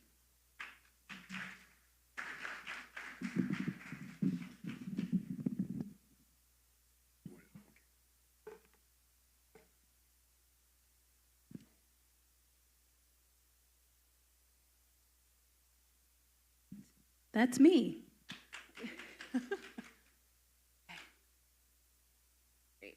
So the topic that I'm going to talk about can be heavy, so if you need to take some time for yourself or step out of the room, feel free. If you need to chat afterwards, please come and see me. All right. So basically, this is the agenda. We're going to talk about mental health and suicide prevention. We're going to talk about access to lethal means, how to advocate for yourself, the importance of release of information, advance directives, and caregiver burnout and wellness tips. So I like to tell people to be hopeful, and I talk about being hopeful is about healing and operating in our purpose and our endeavors. All right, so our general mental health statistics, in case you're not aware, 1 in 5 U.S. adults experience mental illness each year. 1 in 20 U.S. adults experience serious mental illness, and then 1 in 4 people with a serious mental illness have been arrested in their lifetime. 2 in 5 adults are in jail or prison have a history of mental illness. We've also got some statistics up there about the youth. So this is a long one about you guys, but I'm not going to touch on everything. But basically in Pennsylvania, there are 14 deaths by suicide per 100,000 people. In Philadelphia, there were 11 deaths by suicide per 100,000 people. So that's just in Philadelphia. In Philadelphia, 19% of people reported frequent mental illness compared to 16% of the population in Pennsylvania. So in Philadelphia alone, you all are at a higher rate than people who are in Pennsylvania in general. 1,955 people lost their life to suicide in your state as well. 2,352,000 adults in Pennsylvania have a mental health condition. So that tells you that there's a lot of people who are struggling or have not been diagnosed, misdiagnosed, or have some issues related to their mental health. All right, 1 person dies by suicide every 10 minutes. So basically think about the time that we're in this room and how many people have lost their life to suicide. And we don't like to say committed because it sounds like, oh, this person committed to not wanting to be here. They committed to this mission to do this. They lost their life because they lost their battle with their mental health. And oftentimes they were struggling with other things as well. 1 person attempts suicide every 25.2 seconds. So again, think about the time that we're sitting in this room, we're talking, we're interacting, we're learning about things. There are people who are attempting to end their life. 1 male dies by suicide every 13.4 minutes, and 1 female dies by suicide every 51.5 minutes. Another fact is that women attempt suicide more often than men, but men usually lose their life to suicide more due to more lethal means, access to firearms, things of that nature. Suicide is the 11th leading cause of death, while homicide is the 16th cause of death. So basically what that means is we are losing our lives at our own hands more so than we're harming each other. So there were 1.6 million people who attempted suicide in 2022, 3.8 million people who had a plan to end their life in 2022. So again, these are high numbers, high rates of people who are contemplating not being here any longer. There were 3,967 African Americans who lost their life to suicide. The number was higher for the rate of males versus females. So again, even though women attempt suicide more frequently, men are losing their life more often to suicide. And then at the end, I think this kind of highlights even some of the stuff with like Dr. Flano was talking about with men and their rates. Suicide is the 3rd leading cause of death for Black men between the ages of 15 or 24. So if you know somebody in that age range and they're struggling and they're going through things and you may be seeing some challenges with them, maybe some erratic behavior, smoking, sexual health, different things that are changing with them, don't just think that that person necessarily is going through growing pains. It could mean that they're experiencing some mental health issues. All right, so signs of mental health needs: feeling sad, guilt, again, alcohol or drug use, sex drive changes, stresses, even if you're diagnosed with something, eating habit changes, overeating, undereating, issues with concentrating, issues with being able to maintain employment. These are all things that are signs of mental health needs. Concerns with seeking treatment. A lot of the stuff, as we already talked about, fear of judgment, lack of support, lack of mental health professionals in our areas, lack of having mental health professionals that can identify with us, fear of losing your job if you're seeking treatment, fear of losing access to firearms. That's a big thing. You know, if I go to the hospital, if I get checked in, if I seek treatment, you know, maybe I'm not feeling well right now, but if I report that, will I lose access to my firearms? Will my employer know? These are big concerns. The other thing that I would like to highlight is lack of insurance or coverage. If you don't have insurance, how can you seek help, right? If you don't have transportation, how can you go get help? These are all big concerns and issues that impact a person being able to get treatment even if they wanted to. How can we reduce the stigma around mental health? First, I would say we have to stop with the name calling. A lot of times we call people crazy, lunatics, crackheads, we're judging people, we walk by, and instead of saying, you know what, how can I help this person? You know, what are they going through? What are they struggling with? How can I assist them? Versus the name calling, all that stuff. Also, I would say to people, don't take mental health differently from your medical needs. If someone were to fall out right here, right now, you wouldn't know if they were having a stroke, heart attack, or whatever. You would try to get them assistance. You need to do the same thing for mental health, right? Don't make that person, oh, they know what they're doing, they know what's going on. They might not. They might have a black tunnel going through their head and they can't see the forest for the trees to how to help themselves. So don't treat that person differently. Mental health is health, and it's a part of healthcare. I also like to tell people, make sure you're validating your loved one's experiences and reducing your judgment. Oftentimes, we say you'll get over it, pray about it, you'll move on, you'll get better. That might not be the case for everybody. Sometimes we just need people to listen, be a listening ear. Sometimes they don't want a solution. They just need you to listen and talk them through it. Maybe I need your help. Maybe I need you to walk me through this. So keeping that in mind. And then also, too, with mental health and healthcare in general, always seek a second opinion. If you get with a therapist or provider, they're providing you with medications, they're talking to you. If you don't feel that the medications are working, go back and talk to the doctor, the prescriber, about what you're experiencing. If the therapist and you are not gelling, you can get another therapist. You can transfer care. This is all about you and your health care and you being an advocate and making a decision about what works for you and what does not work for you. And so always do that. You're not stuck with one provider. You can change if you desire. All right, so access to lethal means and safety for everyone. First of all, just be aware of signs that someone's in distress. If someone actually is having suicidal thoughts and has a plan in place to harm themselves, I would suggest sitting with them and then trying to see how you could get them taken to a hospital. But sit with them, validate their experience, encourage them, and assist them. The main thing I like to point out is just putting time and space in between the person who's having those thoughts and then having access to lethal means. So 988, if you are not aware of, is the crisis line number for anybody that's in crisis. Making sure you have that number in your phone or have it on your refrigerator in your house. A dog barking, somebody dropping off a package. If you get that inclination in your mind to send somebody a text, please do those things. Oftentimes we say somebody's been on our mind and we don't text, we don't follow up. So if somebody's on your mind, text them, call them, follow up. I'm just checking in to make sure that you're good. Is there anything that you need right now? How can I assist you? So that's the main thing that I would say. All right, so we're gonna lean a little bit into the importance of advocacy and family support in your healthcare.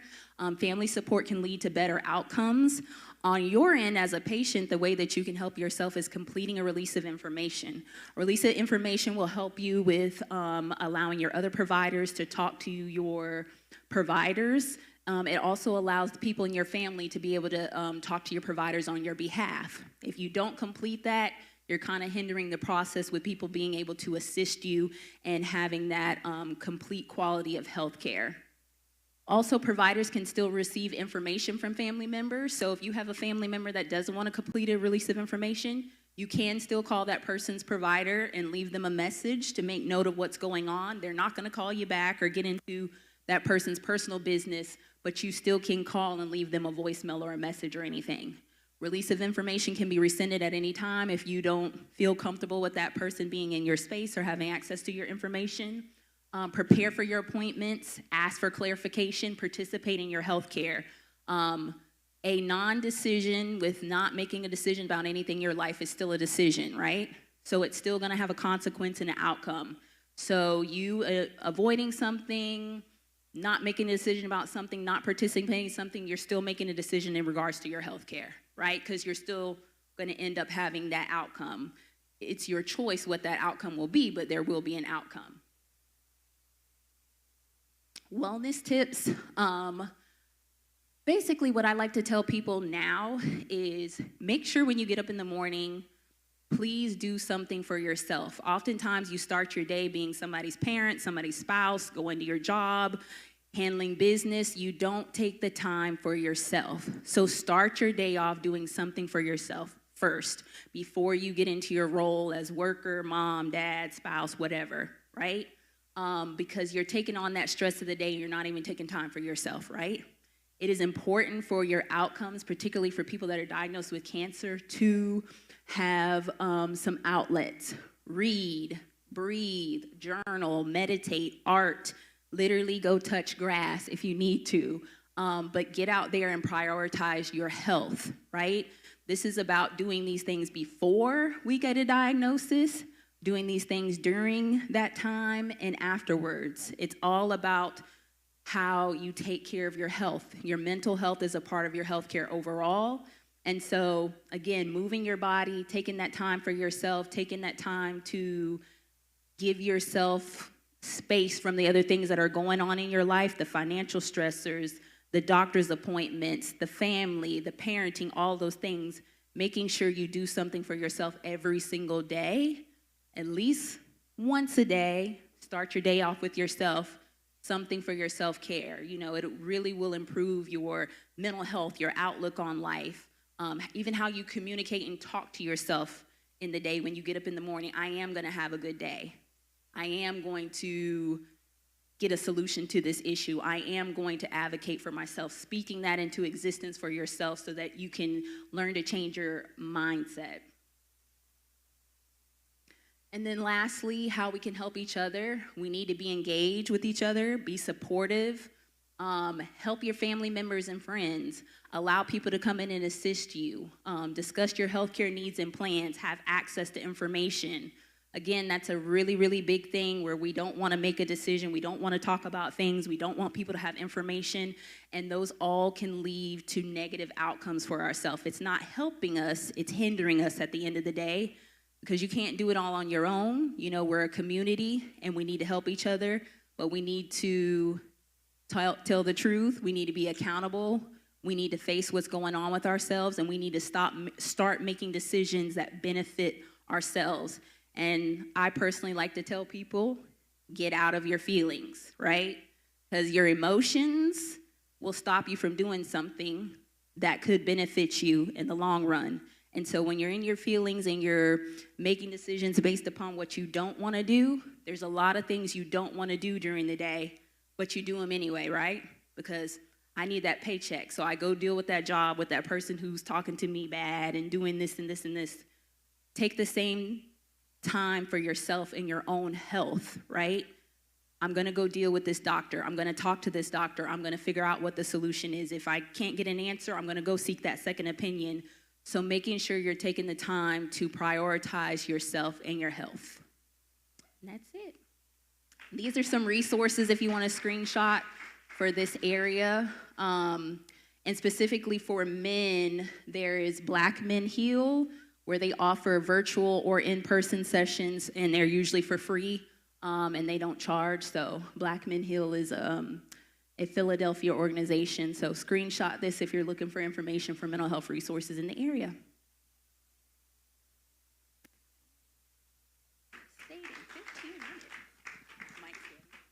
Thank you very much, Ms. Lee. Appreciate that. Our next speaker is going to be Dr. Patrice Hubert.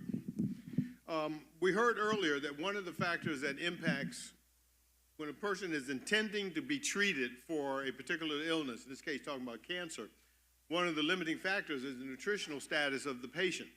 If they're in good nutritional condition, we can go on and give them a full course of therapy. If they're doing poorly, as we heard before, comorbid condition, we may be limited. Dr. Herbert earned her Bachelor of Science degree in dietetics, dietitian, her Master of Science in Nutrition Science, and her PhD in health promotion, all at the University of Connecticut. She is currently principal scientist at Medifast, Inc., where she applies her belief that, quote, health behavior change is both a science and an art, and it is her aim to champion data-driven approaches that honor culture, content, and complexity so that people can thrive and not just lose weight. I give you Dr. Herbert, who will talk to us about nutrition support.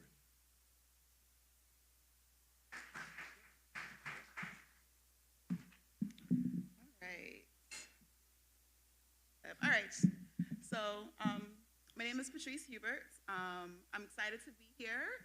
I think I'm the last speaker. Hopefully, let's save the best for last. I'm gonna talk about everyone's subject, nutrition and healthy eating. People usually don't like to talk to me, so hopefully you guys are okay with talking to me tonight. We're gonna dive in a little. We're gonna keep it real. I'm gonna talk about how we can eat a little bit better for our everyday plates, our budgets, and our families. Oh, this is not me. All right, so I do like to start every presentation with a little bit about me so you kind of know who is in front of you. As I said before, I am a principal scientist and also a registered dietitian. I like to think of myself as a clinician scientist in the sense that I get the best of both worlds. So I've been a dietitian for about 13, 14 years, and I've been a scientist for about half that time.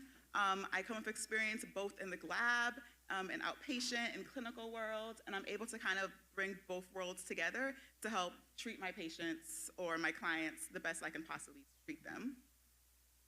My past research has focused on a couple different things, but what I've really always looked at is how taste, our culture, and our behaviors really shape the way we eat and how we can use that knowledge to prevent diseases such as cancer and also support healing. Currently, I do work in private sector, but I also do counsel on the free time, so I do like to continue to help people to change up their plates, adopt new healthy eating behaviors, and have like a healthier lifestyle. All right, so, okay, I don't know if you guys can hear me with this. I'm gonna move this over a little bit. All right, so we've learned a little bit about lung cancer today. We all know someone who's probably battled cancer, maybe a family member, a friend, or even ourselves, and we've learned about the disparities and how it really impacts those in our community, especially in the Philadelphia area. We've learned some of the top ways we can kind of help reduce that risk, whether it's through decreasing smoking, trying to stay clear of pollution, working the rayon detection, but something we really haven't touched just yet is the power of food. Now, food itself is not going to suddenly prevent cancer from happening, but it can lead to helping decrease our risk, and it can also help to strengthen our body's defense systems. So it doesn't mean that food ever can replace treatment. Food is not medicine in that sense. It can help support our healing, it can give us energy, and it can help our bodies fight back. So we've always known food heals. I'm from the Caribbean, my family's from the island of St. Lucia, and we've had a lot of foods that I've grown up with that we've been told this is going to help cure illness, this is going to kind of help us feel better. Our ancestors used herbs, teas, and foods to prevent illnesses, and what we're finding now is that there was kind of some truth behind that. It wasn't all a bunch of like, I don't really know what's going on. What science is telling us that there's actually nutrients in those foods that actually do have healing powers. They do help us feel better. They can help us with our immunity. So things like collard greens, okra, sweet potatoes, beans, those all have nutrients that are rich in them that are key to helping us prevent or fight diseases. Even things like soul food, which gets a bad rep because it's known to be unhealthy. If we prepare it in the right way, prepare it with balance, we actually can still get those healing properties from the food. So let's dive into a little bit about how nutrition can support our lungs or our health in general. So every time we breathe, our lungs are exposed to oxygen. We're breathing right now. Oxygen is really what keeps us alive. But this causes something called oxidative stress. This is just the body's natural wear and tear over time, but too much oxidative stress that can be caused by pollution, smoking, or even everyday stress in lives can work on damaging lung tissue and other areas in our body. The good news is that we can have foods that are high in something called antioxidants. These actually help to protect our cells and reduce inflammation. So think of antioxidants in foods like berries, citrus foods, and nuts. These help our bodies repair and protect our cells. And so when we eat these foods regularly, we actually can strengthen our immune system and repair different tissues. This can help our lungs stay resilient, help other organs in our body stay resilient, and it helps us even as we age and we recover from different illnesses.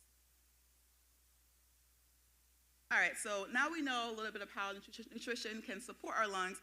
What can we actually eat? So I mentioned that we have those antioxidant-rich foods that can help reduce the oxidative stress and inflammation. We can call these foods like our cellular housekeeping. They kind of clean things up. They get rid of the bad stuff that might be in our body, and they help us kind of get rid of it. They assist our organs in the cleaning out of toxins from our body. In addition, we also have fiber, which also helps us remove toxins in our body. On the other hand, we have foods that are high in sugar, or processed foods, or fried foods. These foods are the opposite. They're not really our housekeeping foods. They're like that guest that comes in, dirties up the place, and then just leaves. These foods don't do the best for us. These foods can actually work to fuel inflammation. Now, it's not that we can never, ever have these foods. The goal really isn't perfection.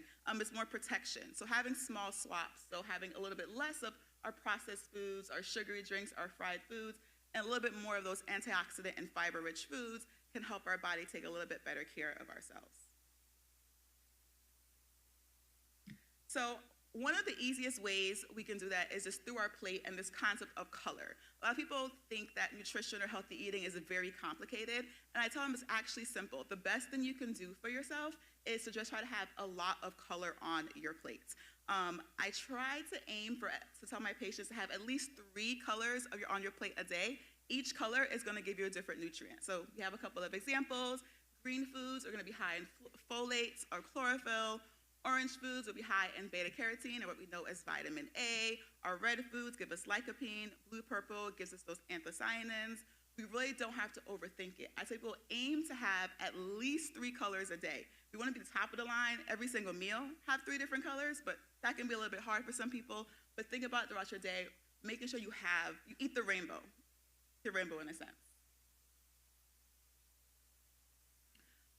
All right, so when we talk about protecting our lungs, we want to talk about giving the cells the nutrients they need to heal and defend. So these are a couple key nutrients that have been found to play some sort of role in lung protection. First, you have vitamin C, which is found in foods, the citrus foods, bell peppers, and broccoli.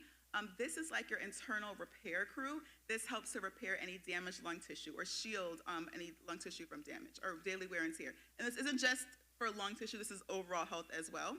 Then we have our vitamin E or selenium. So these work like shields in helping to protect our body for damage. So foods like nuts or seeds are really high in vitamin E, and foods like fish, eggs, beans are high in selenium, and those both help to boost that antioxidant defense. So you're able to fight off the oxidative stress, so all that pollution and stress and outside things that are coming and attacking your body.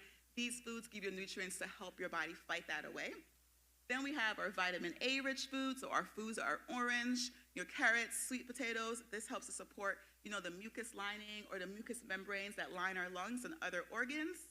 And then lastly, you have your omega-3 fats, so your things like salmon, sardines, flax.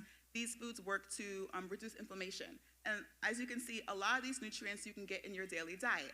A lot of the times what we see in the wellness world is, people are always trying to share taking different vitamins, the supplements, and saying you have to take A, B, C, and D to make sure you're getting all your nutrients. We can get them from food first. Now, if we run a bunch of tests and there's something going on and you're not able to absorb these vitamins from your food, then supplements might be the second option. But I always try to preach to people, start with food before you go into supplements, because a lot of the time you're just peeing out the supplements anyway, and you're not really getting it. So definitely trying to get these different types of foods first are going to be key. All right, so what foods do we want to be more aware or cautious of? So I kind of leaned into it a little bit earlier. Some foods are going to cause inflammation or not. Okay, it's done. All right, well, some foods are going to cause some inflammation or stress the lungs. There we go. Especially when eaten more often. So those processed meats, things like hot dogs, sausages, bacon, those all are found to increase inflammation in your body. And they can also increase that oxidative stress process to go a little bit quicker than you want it to do, and your body can't really fight it off as easily. Sugary drinks, we know raise blood sugar. They can also cause fatigue, so they make you a lot more tired. Fried foods add unhealthy fats. That can stress the lungs, also makes you move a little bit more sluggish. You're not really able to move about your day as well. Alcohol can interfere with nutrient absorption. So let's say you do have a healthy diet, but you're drinking a lot of alcohol, that might stop the body from really being able to absorb all of those different nutrients, so you're not really getting what you need from your foods. Not your foods. But so the goal isn't to eliminate everything, but it's to make you more aware of how some foods work in our bodies, how some foods can harm our bodies, and what we can do to sort of decrease that and add in some things that are going to be better for our bodies. So I have some examples or some case studies of some patients and some ways as a dietitian I would work with them. So here we have Angela. Angela is a 58-year-old woman. She's recovering from lung cancer treatments, and she was just drained. She was tired. She was experiencing a lot of fatigue. She had poor appetite. She was losing muscle, but she really wanted to work on regaining her strength and her energy following her chemotherapy.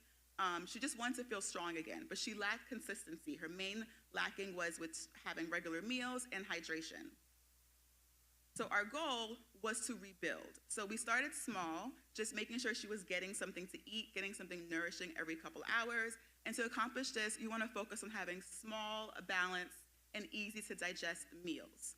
Smoothies, things like smoothies, soups, are easy wins because they're really quick and easy to make. You can pack a lot of nutrition in them, or even things like eggs and having some vegetables to get that green color in it is going to be good in order to get protein, but keeping it small is going to be key.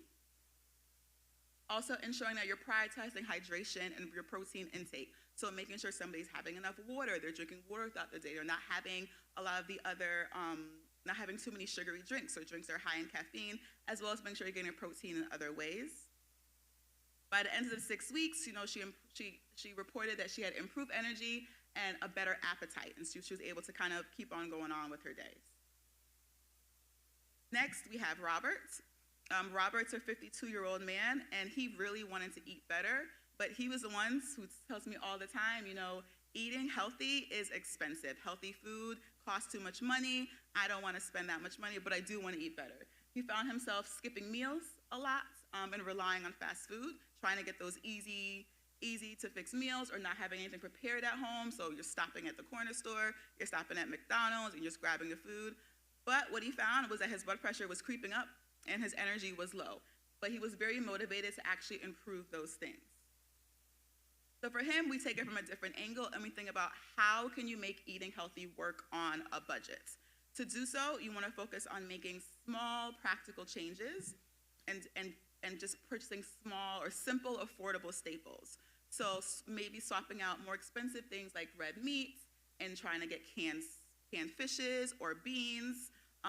This concept of choosing frozen veggies and store brands. A lot of people think when they have to eat healthy, they have to get, fresh vegetables, fresh fruits, and store brands. There is no nutritional difference between a fresh vegetable and a frozen veggie. If we really want to get to like the nitty-gritty of it, frozen veggies technically are going to be higher nutritional value than our fresh because they are picked at the right peakness and they're frozen right away. Versus vegetables are usually, picked somewhere else. And then they travel to get to the grocery store, and over that time and during that travel period, they do actually lose some of the nutritional value. It's not that much to be of any concern, but as I say, don't be scared to have frozen vegetables. I'm a big fan of frozen veggies. I buy them all the time. They're also quick and easy to make because I don't want to sit there and make veggies, take them out the freezer, pop them in the microwave. It's here and done. So having that is a great way to keep your vegetables cheap and always having available. As well as store brands. I like Aldi. I'm going to go to Aldi before I go to any other big generic store. It's the same food. So stick to those. Those are still healthy, even though they're cheaper. And then this concept of meal prepping. I know it's a big thing now in the social media world, this whole concept of planning out your food for the week and cooking everything for the week. And a lot of people make it look extremely complicated.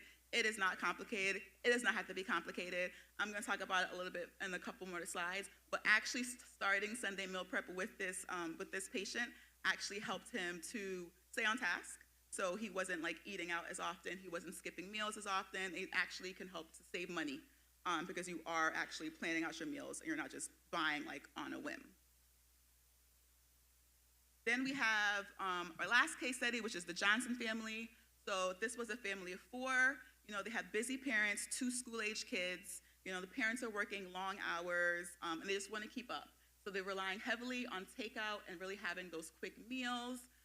But as parents, we all want to make sure we're setting a better example for our kids. They want to try to eat together more, but they struggled with this concept of meal planning and grocery budgeting and making it work for their family. So the plan was to work on focusing on family style and simple meals. So things that don't feel like a burden, nothing too complicated. So looking up different like sheet pan meals, like what's something I can make where I can only use 1 or 2 baking pans. One of my favorite things I do for that is I put some sweet potato, some broccoli in the oven, and we make like mini burgers, pop them in the oven within 30 minutes or whatever, how long it takes, it's done, you have a complete meal. Or doing tacos. You can ask my daughter, I am a big fan of having tacos. We have them all the time. Quick and easy, you get the taco shells, you cook up your meat, you slice up whatever veggies. If you want to have veggies in it, it's easy to go, and stir fries. You're still getting a lot of nutrition. You're still getting a lot of color because you're getting veggies in there. You don't have to have a whole separate serving of it, but it's easy and quick to make and also budget friendly. With them, we worked on creating a weekly grocery list and cooking schedule. So it's a great way to kind of get the kids involved, but also help parents stay on task and knowing, okay, what do I need to buy for the week? When am I gonna cook it? What time am I gonna cook this meal? How long is it gonna take? That kind of thing, and really makes the kids feel like, hey, I'm actually needed in the kitchen. So you involve the kids in cooking and helping to set the table, and this helped them to have a goal of trying to have at least family dinners at least 4 nights a week, and that would lead to improved diet and also connection between them as well. So back to this concept of meal planning. So like I said, meal planning, or meal prepping, I should say, for this slide, doesn't have to mean hours in the kitchen or doing these fancy, crazy recipes. I know, it looks great on social media. People are doing the most. You don't have to do that. I say keep it simple. You follow the 3-3-3 rule. So think about your weekly basis. Pick 3 proteins for the week, 3 veggies for the week, and 3 whole grains for the week. So an example is you can have chicken, salmon, and eggs.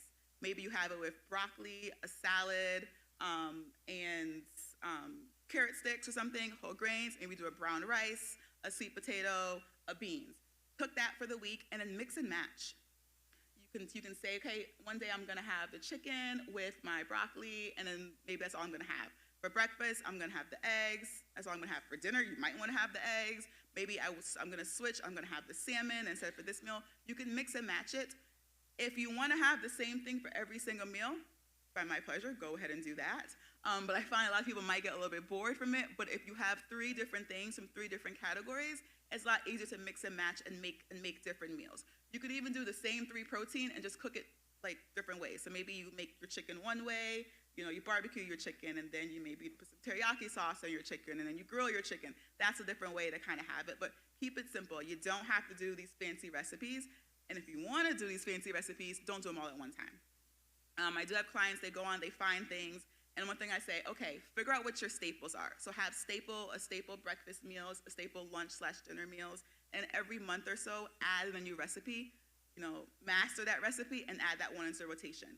It helps decrease this overwhelming feeling that we get from cooking that tends to make people frustrated and not want to do it anymore.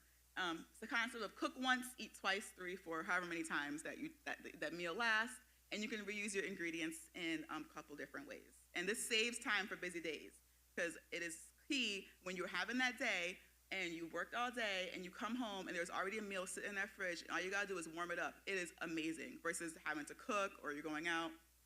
I'm a big fan of just prepping your meals ahead of time. So we also don't have to have expensive foods to eat well. You don't need all those superfoods that they're out all the time. It changes every month. There's a new amazing food on the market. You don't need it. Stick to the staples. It's okay to have beans, eggs, frozen veggies, oats, sweet potatoes, whatever your meats are. That's fine. You don't have to get fancy with it. If you have the ability to, I always recommend to buy in bulk. The shelf-stable products like your rice, your lentils, your canned foods. If you can go to Costco or one of those big stores, if you can go with a friend, buy in bulk. Those things last a little bit longer. And then like your other things that go bad quicker, you can buy a little bit more frequently. Obviously, we're going to reuse ingredients across meals, but keep it simple. Simple is sustainable. When we get too complicated, we get frustrated, we get discouraged, and we stop. Just keep it as simple as possible. And then lastly, my favorite concept, grocery shopping. I know a lot of people hate grocery shopping. I love grocery shopping. I also grocery shop, and I'm out the store in 30 minutes or less. I do not spend a lot of time in the grocery store. The key is make a list. Make a list of exactly what you need before you go. If you are meal planning for the week, you know what you need. You've already taken inventory of what's in your fridge or your pantries. You know exactly what you're gonna buy. Buy those things and leave. Don't walk around and say, oh, I'm gonna go in this aisle, I'm gonna go in this aisle. Don't do that to yourself, because then you're gonna spend more money, then you're gonna be mad, and then you're not gonna get what you came here for. So just make a list and kind of stick to it. This one's a little bit of old school advice, but shopping the perimeter, and this tends to work in the larger chain grocery stores. All these a little bit smaller, so you can't really shop the perimeter there. But the things you'll need on a regular basis, your produce, your proteins, or your dairy, that's gonna be around the store. So I always say people start there first, and pick up those items, and then only go within like the middle aisles if there's actually something you need from those middle aisles.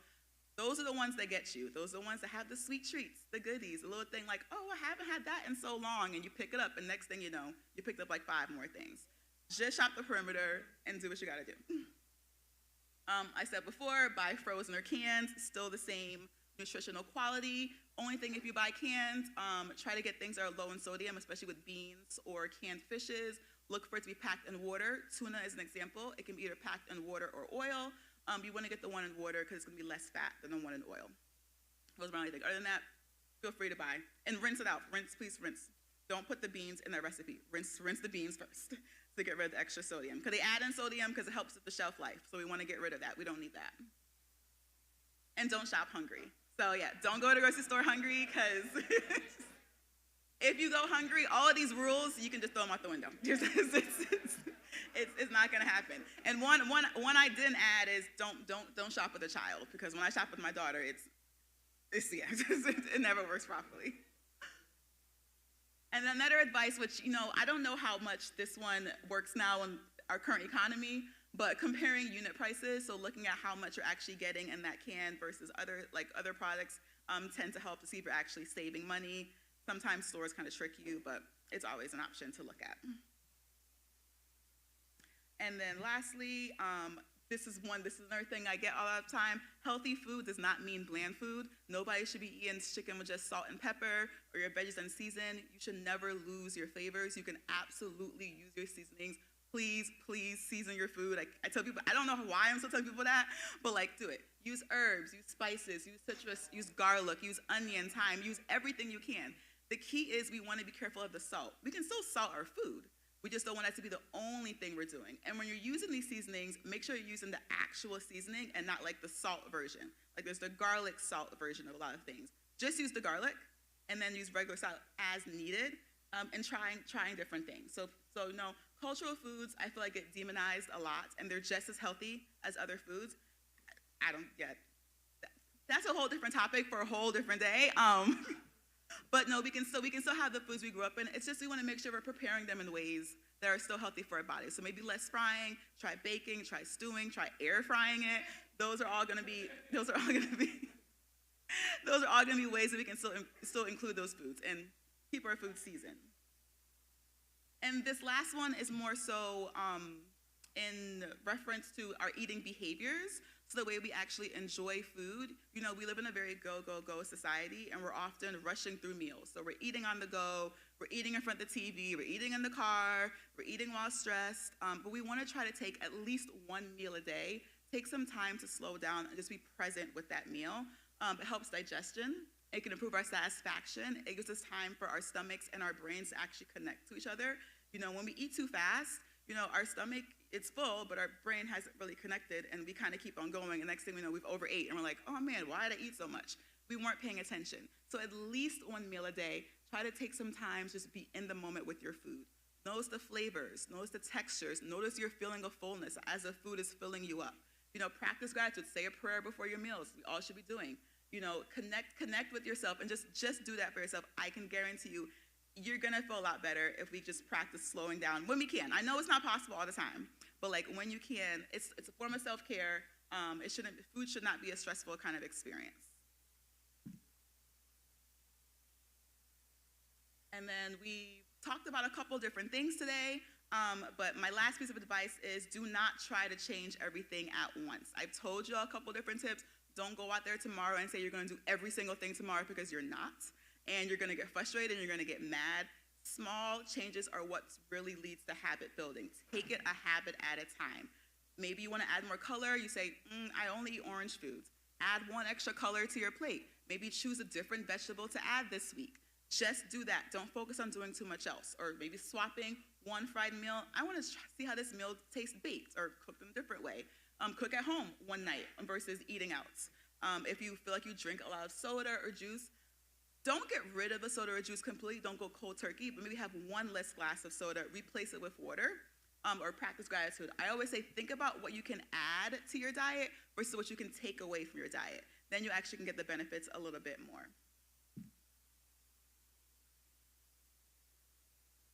And then And then just to wrap it up, so our summary, so we know nutrition can support our lungs and our bodies through every stage: prevention, recovery.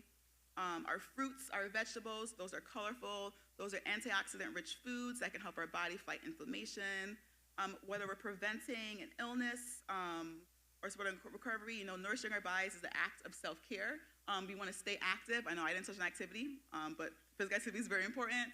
Eat balanced meals, so include more antioxidant-rich foods, include more fiber-rich foods. You don't have to take away processed foods or fatty foods or sweet foods, but we want to make sure the majority is other things. And manage stress can protect your lungs as well as yourself. Our faith, our family, our food are all going to work together for healing and hope. And then to end on my thing, I tried to end up a quote that I made up. When we feed our bodies of care, we give our lungs and our lives room to breathe. And on that end, thank y'all so much.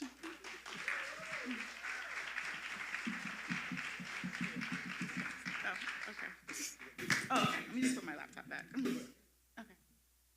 Let's have all the other panelists come on up, if you would, please.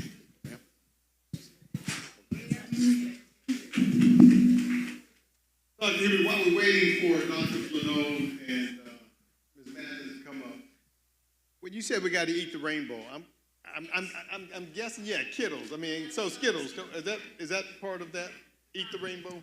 That's one of the foods we can have every now and then. It's not going to give us the lycopene or the no, that's not like that.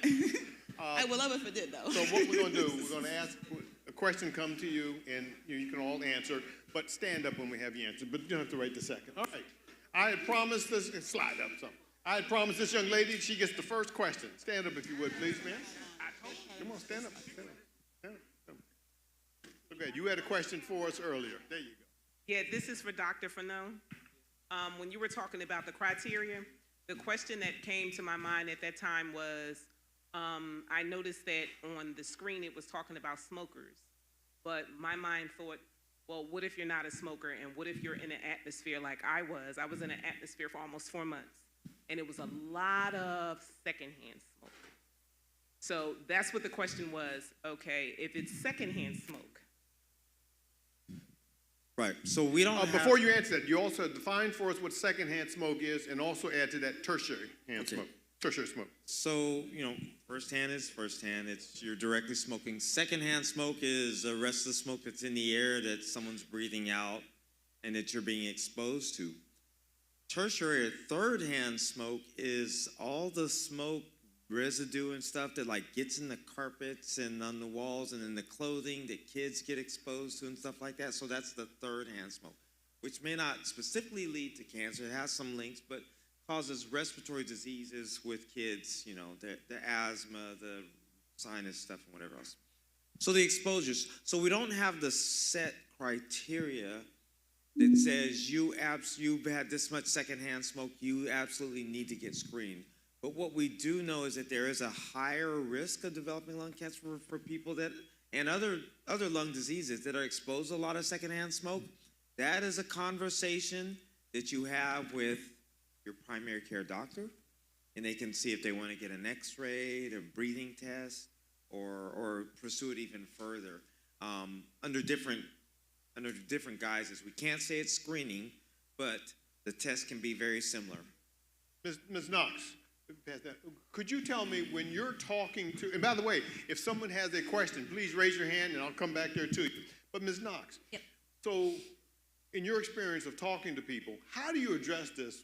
Dr. Flano said, if we want our children to behave a certain way, we can't do the opposite of what we're trying to get them to do.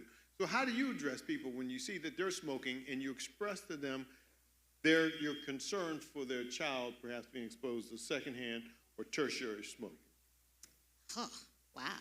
Just right under the bus, right off the bat, huh? Okay. Do your kickboxing thing, if you would, right. please. Sheesh. So I often find that, a lot of times a gentle reminder to people is what you need. You can hit people over the head with the hammer if you want, and it doesn't always work.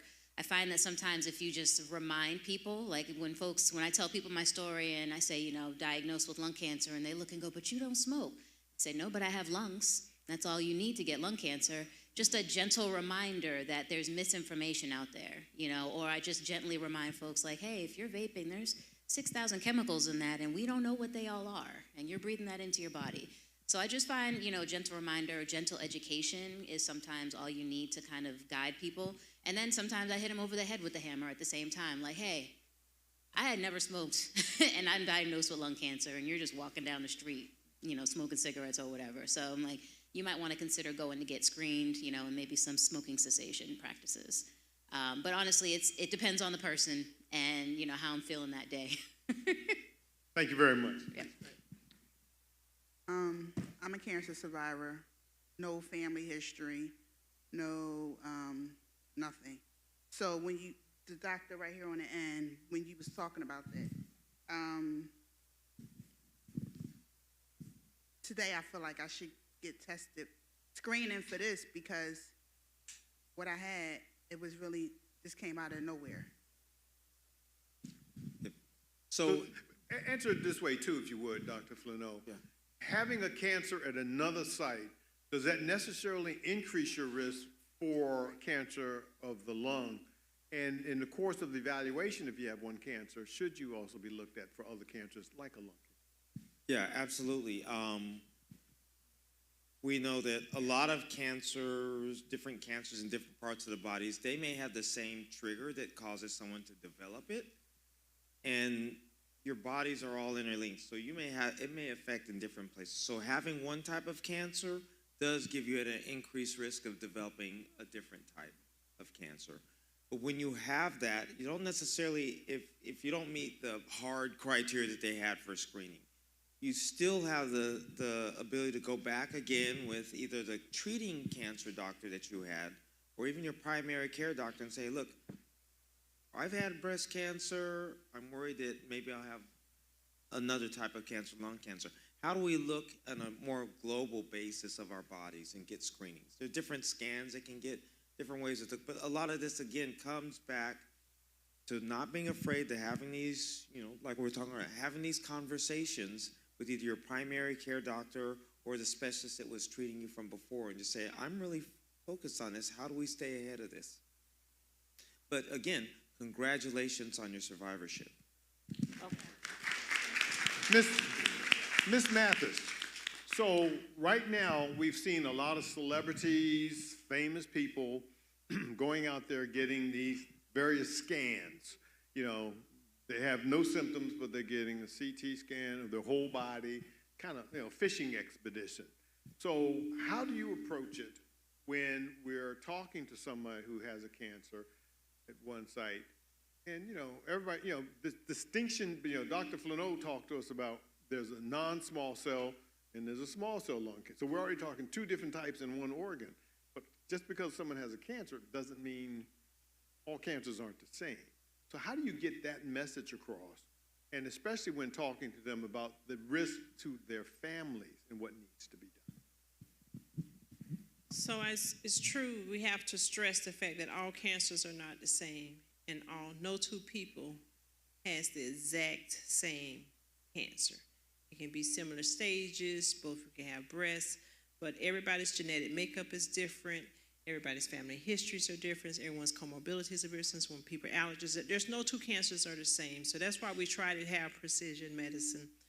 But with your cancers and your treatments, yes, there's a lot of, we hear about things when celebrities get diagnosed or when celebrities do prophylactic extremes for, mastectomies and everything. But it comes back again to knowing yourself, knowing your body, knowing your side effects and your family histories and what extreme you're willing to go through for you. So you treat your cancers accordingly. Once you've finished your completement, you keep all your follow-up appointments, you go through all your survivorships and your surveillance, but you always want to know that you're at a higher risk. So every so often you need a scan. Every so often, you got to have a follow-up visit. Whether it's yearly, it should start at 3 to 4 months, then go to 6 months, then go to a year. But your journey does not end with your last treatment. The journey goes on for the rest of your life. You've got to be on top of your screenings. You've got to be on top of all of your preventive measures.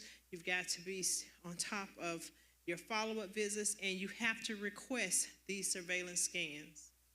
Just have to ask for them. And I'm going to answer the question also, not answer it, but I want to follow up or piggyback on what Dr. Fennell said.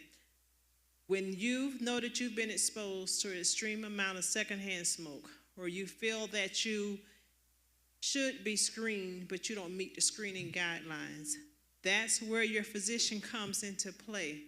You got to have these conversations because the test is the same test. It's just either called a screening test or it's called a diagnostic test. It's the same 15 minutes CAT scan. But you got to ask for the chest x-ray, or you got to say, I'm concerned, or you got to say that, you've got to talk. And it's the exact same test, whether we call it a screening or whether we call it a diagnostic, it's the same test. Ms. Knox, would you comment on that? Because the difference between that diagnostic in your case and screening when you're following up somebody. Yeah, so I was never a candidate for screening. I like to say I was doomed to be late stage no matter what. Screening criteria is age 50 to 80. I am 32 with no previous healthcare issues, things like that, no history of cancer in the family. So doctors not looking at me as somebody who needs a lung cancer screening, even though I'm presenting with lung and respiratory issues. I would say in terms of the question itself, you do have to advocate, and had I known at the time that this was something that I needed to be aware of, I mean, honestly, I didn't know. So had I known at the time that this is something that could be a possibility, I would have definitely been like, take it one step further, like, okay, that didn't work, you need to scan me. I had good insurance, it wasn't like I was underinsured or not insured. I had pretty great insurance. There was no reason for them to not have them do a scan. So I think, hindsight's 20/20. If I had known that this was something that was gonna be a problem or could have been a problem for me, I probably would have taken that extra step, but, I fell into a lot of the same pitfalls that everyone on the stage has talked about where, I don't want to know, I don't want to find out or don't think anything is wrong and don't, follow up. So that's a lot of pitfall that we all have. So I'm warning everyone in here to just make sure you don't fall into that same trap and advocate for your health, even if you don't, like they said, have any of the symptoms. Thank you very much. Question? Come on. Yes, my question is for Dr. Hubert. No. Oh, Hubert, yeah. Yes. Which Dr. Hubert? She has two of them now. Right. I heard you mention the air fryer. I hear a lot of different things about it. I personally love the air fryer, but what's the difference between like the air fryer and the oven? I know frying is out the question, but like what's the, I don't know the word I'm looking for, but yes, thank you, Dr. Mark. What's the benefits with using the air fryer opposed to the oven? That's more of a cooking method questions, a little bit out of my, my wheel scope. But I think some of the benefits is that you can mimic the effects of frying, but you don't get the negative health benefits. So you don't have to use oil, but you can still get like that crunchy kind of texture compared to in the oven. Some people are able to replicate that, but it takes a different level of skill set. So we're not all able to do it, yeah. Well, what happens is with an air fryer, it's a matter of superheating. So you're right, you're getting the frying and all the benefits of the frying without having to add any oil or any of those things. So you're still, it is literally still frying, but it's just that you're right, it's just you're using air because the air is heating everything up. So it's almost like you think about a microwave oven works because it doesn't heat the food, but actually it causes agitation of the water molecules, which generates the cooking process. It is the water that's actually generating the heat that's inside the food. All foods have water in it, unless you cook like me and you make it a rock, in which case you got no water in that thing. Dr. Ms. Lee, tell me, we've heard it alluded to a couple of times. You're sitting there, the physician says that you have a diagnosis of cancer. What is the process that's going on in folks' mind? And in particular, let's say you're a young lady like Ms. Knox, who has a great joie de vie. She's driven. But you tell a 32-year-old, oh, by the way, you've got an advanced lung cancer. And at the time she had an advanced lung cancer, survival rates were not good. So how, patients react differently. Tell me about that suicide risk or lack, saying giving up, the despair, the depression that comes along with that. So first of all, I would tell folks, Usually there's somebody in an office setting, either outpatient or inpatient, that is a social worker or a case manager. I always advocate for people to get with them because they can help you not only navigate resources throughout their journey, financially, job-related, but also it's a safe place for you to talk about your mental health and your healthcare needs. You would be hard-pressed to find someone that does not struggle with depression or anxiety due to being diagnosed with cancer. You will also be hard-pressed for someone not to struggle. It's literally up eating your life, right? So financial stress, depending on the treatment, you may need to have somebody stay at home with you and become a caregiver. It changes the relationship dynamics between a husband and wife, right? Or even your children. You're operating in a different role, right? And so that just creates chaos in your life. And in chaos, you can't think straight. You might not make the best decisions, and then everything kind of feels like it's closing in on you. And so what I really like to tell people is make sure you speak to a social worker or mental health professional.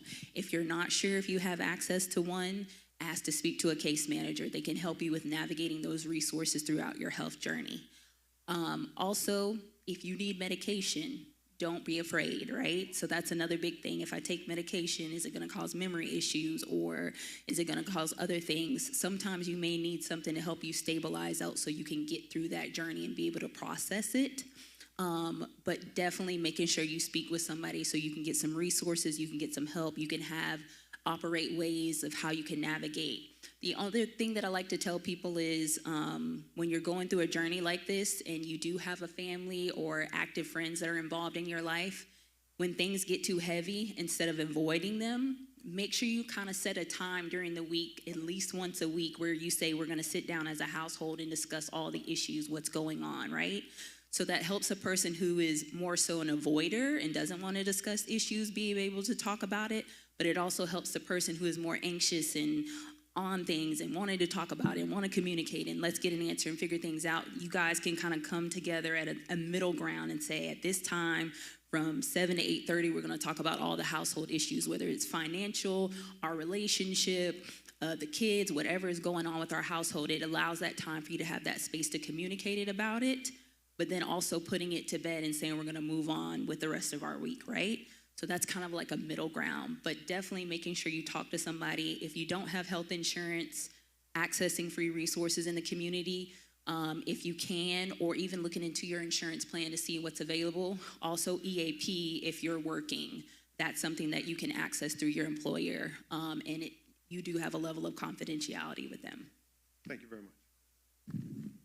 Hi, I'm a 13-year lung cancer survivor.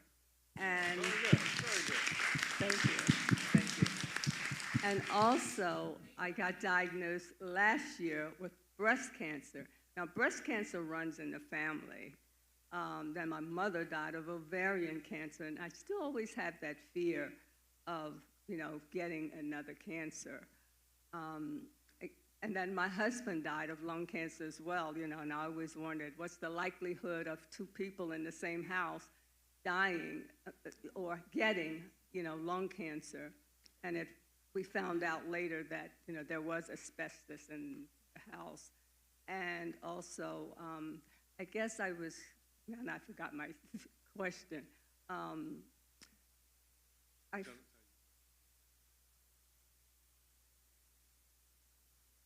I always feared that I would die of ovarian because my mother got ovarian. But you talked about, the different types of cancer or the likelihood of getting cancer again. Ursula, I want you to take first and then go Dr. Fano. So I think another part of her question is, okay, so there is a family history of breast cancer and ovarian cancer. Now we know that there's some cancers that run together in families. What would these cancers be? And as we talked about a little bit earlier in our discussion, and they're unrelated to lung cancer, or could they possibly be related? But what are these cancers that run together in families, and how does one look out for that? Thank you. As Dr. Fanal said, once you've been diagnosed with any type of cancer, it puts you at a higher risk for cancers. a lot of the female cancers. Genetics is very important, and it's important to get genetic tested, but less than 10% of breast cancer is hereditary. Most cancer come from our environments, our social habits, our lifestyles.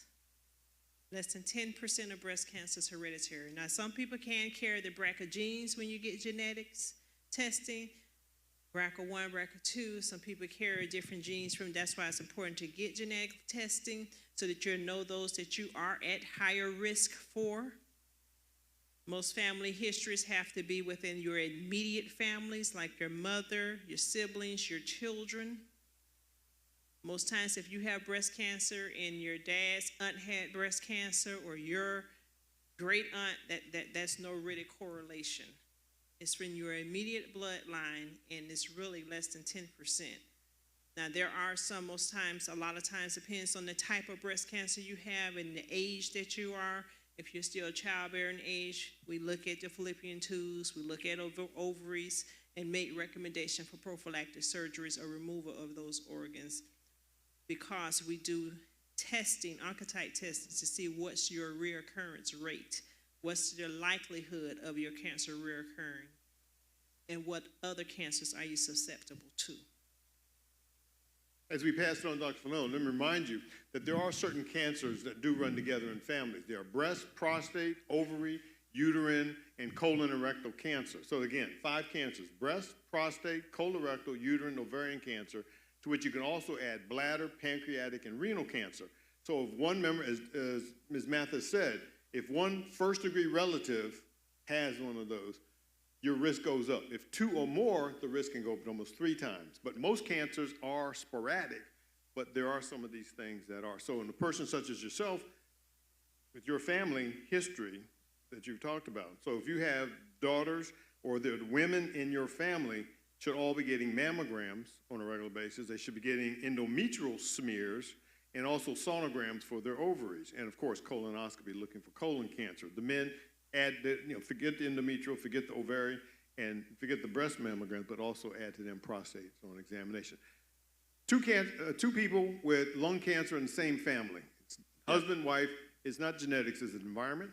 It might be environment, strong risk of environment. You mentioned asbestos being exposed. And a lot of times if you stay up late at night and you'll hear the commercials about, oh, were you exposed to asbestos, call this lawyer and whatever else. We know asbestos is, it's a little fiber that was in insulation. It doesn't break down if it gets into the body, right?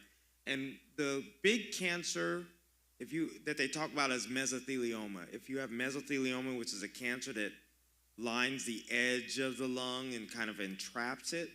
If you have mesothelioma, you were exposed to asbestos. But if you're exposed to asbestos, the most common cancer you're going to get is lung cancer, right? And so that may be the link. I'm glad that you looked outside for other reasons, because when you have 2 people in the same family, in the same household, you do have to look at for other causes. And living here in Pennsylvania, I would get your house tested for radon as well, right? Yeah, and almost 40% of the houses tested here in Pennsylvania are above the EPA safety level of 4, right? And it's a simple test. It's like $10 or $14. You can Home Depot, Amazon. You set it up in a closed area inside the house. You catch it in a couple days. You send it in. You do it once every 2 years in the wintertime, especially if you have a basement, okay? So another consideration, look for other things that you might be exposed to in the household. Radon is a radioactive byproduct of uranium. So people that have worked in uranium mines or nuclear plants might be. It also comes out of the soil, like in Georgia, there's big granite rock, Stone Mountain. A lot of radon is exposed. It's just a breakdown product. It comes from the soil, from granite. No smell, no color, no taste. It's radioactive, and it builds up inside of households, especially for people that have basements. What about coal mines? Isn't that another source? Coal mines, yes, absolutely. Coal mines where factories were. We were in Birmingham, Alabama. The church said that, in the past year or so, they had like 4 people die from lung cancer. Well, it turns out that the church was in an area that used to be a big mine. So they were built on top of that. And there's another time that you need to recommend people testing their houses. We have one more question. Please, sir. Hey, good evening. My name is Donald. I'm a caretaker for a cancer survivor and a cancer fighter. My question is posed from the questionnaire that you actually have, and it's what information what information are you hoping to obtain through this? I'm sorry, wrong one. Say, what if any resources would you like to learn about more? And it's more, I guess it's taboo in the medical field, but I'm asking more so, like, how do you? And I think the doctor right there, she did a great job in explaining how to deal with managing lung cancer and the types of foods to eat. But I'm looking at it from a more holistic and a more homeopathic, perspective. How can one, for those that are skeptics, that are concerned about, like, okay, well, I don't want to, go one direction, I want to take another direction. Can you answer, for those people that have those concerns of, okay, I don't want to get surgery, I don't want to get, do the immunotherapies or the chemotherapies or all the radiation and the things that come with it, but from a more homeopathic or, holistic perspective, how can one feel more secure, or is that an approach, in which you can direct? So I guess the question also is, do we consider food as a medicinal product, and is it part and parcel of our treatment, as you seem to infer, or is it something separate? And how do we, look at this whole health thing from a total perspective, as opposed to carving up into individual little silos? Go ahead and start, Dr. Felton, then let's hear what Dr. Hubert has to say. Yeah, I would say that the treatment of and I think this is one of the messages we're trying to get across with this whole presentation, that the understanding, the recognition, and the treatment of lung cancer or any cancer is not just one silver bullet is going to fix everything. Okay? So yes, there's some treatments that work and they work very well, and that may be productive. There's some that kind of work and some that may not work very well at all. But then you have to factor in other things. You heard comorbidities during this talk. You heard nutrition during this talk. You've heard lifestyle, mental health during this talk, support systems during this talk. So all of these play a role in how well you respond to some of the treatments. Homeopathic medicine, I don't downplay it. There's not a lot of data on it. A lot of the other trials, the medications, the chemotherapies, the new biomarkers, testing that gives you targeted therapy with less toxic effects, all of those have a lot more studies where the data we can actually lean on and say, we can actually pull up. I don't know about that. I don't want to downplay, but it's always a choice. And we come right back to what we were saying earlier about having these discussions with your providers about which decision you think is going to work best for you. But also knowing when you're asking these questions, what's the likely benefits, what are the risks, and the likelihoods of success? So Dr. Hubert, when we talk about food, supplements, is it instead of or in addition to? It's definitely an addition to. So any type of care is going to be a multidisciplinary approach, and you're going to want a medical side, you're going to want a behavioral side, you're going to a lifestyle side, which is like a nutrition or a dietitian. We can never, as a practitioner, can never come out and say that food is going to heal you, because there's no scientific evidence to back that up. It can support you, it can help you feel better, but we can't ever replace it. And being a dietitian and also being a scientist, I work for a pharmaceutical company. I run those clinical studies. I do tend to get bombarded with both sides. I have my clinician lens, and someone comes on, and they're like, well, I read in this article, if I eat this is going to heal me, this can happen. And me as a scientist, I can read the evidence, and I'm like, no, it's not out there. So one of my big things is scientific communication. And I think if we can do a better job at that, at translating at what's really happening in those studies to the lay public, we can help to alleviate some of that skepticism that's going on, and why some people are a little scared and nervous to have. So it's a complex thing. That was also one of my grand research ideas during my postdoc, was how do I more effectively communicate science to people so they're not afraid to do these things. But that's how I would approach it. So if somebody came to me as a dietitian and they were leaning this way, I would break down the science. I would get the papers, I'd break it down, I would walk them through that, I would take that time. If we could have a perfect world and the doctor's office could have someone in that office that can do that with the patient, I think that would be amazing and beneficial. Maybe one day, I don't know, but yeah, that's my But Ms. take. Mathis said it best. If you can't get somebody to sit there and answer your question, get somebody else. To wrap this portion of the program up, I want one take-home point, brief, 30 seconds. What is the take-home point? We're going to start with Dr. Flano and go right down the line and end with Ms. Lee. I think the take-home point, I would say, it's going to be a little bit of a twist. I would take 5 things you've heard from 5 different people tonight. One thing from each person that resonated with you, that you can relate to, and that you can spread the word to somebody else about, or make an active change in your life about, and go home and do it. Because that's just how it's going to spread across. We can come talk to you, you can go talk to others. And those 5 things, you can enact them and spread the word. Dr. Hubert. I feel like I said mine. My take home will go back to nutrition. Think about one thing that you can do differently to help to add to your diet, to help you to feel more energized, not as tired. So what can I add tomorrow? Ms. Mathis. Mine is self-advocacy. Get your primary care physician. The biggest risk factor to all diseases, cancer, every ailment is aging, but aging is better than the alternative. So we have to take care of ourselves and our bodies while we're here. Ms. Knox. All right, mine would be to listen to your body, and if you know that something's wrong, make sure you go get checked out. Don't be afraid to go to your doctor and tell them what's happening, because it's that fear that keeps us from moving forward, and it's that fear that keeps us from being represented in these numbers. And if you know somebody who is afraid and is not doing these things, hold their hand, take them to the doctor, sit with them, and help them make that journey so that we can start to change as a community and be better as a community. Ms. Lee. Hold on, ma'am. Ms. Lee, go ahead. Hold your question after the program, then you can ask one of the panelists then.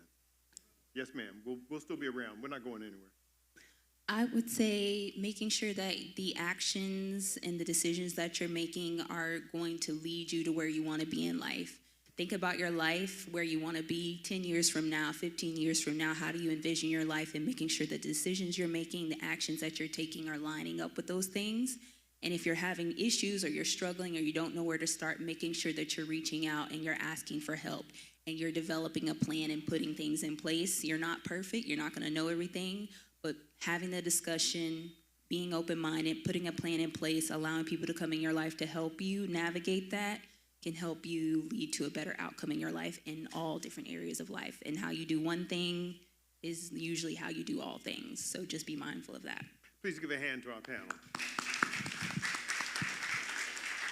Let me remind everyone that if you have not, to fill out the pre-survey, if you've already done that, great. Please remember to fill out the post-survey. Very important for us. HealCollaborative.org. You can get information as far as the program that's going to be in April. The Lung Cancer Symposium is going to take place in April, the end of April, about the 23rd, 25th, 26th, I think, down in New Orleans. So you can register for that then. Let me bring up Mr. Howard Mosby for a special presentation.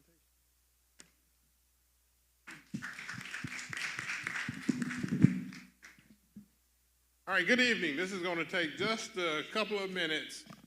Well, first of all, Dr. Flano, let's give him a hand.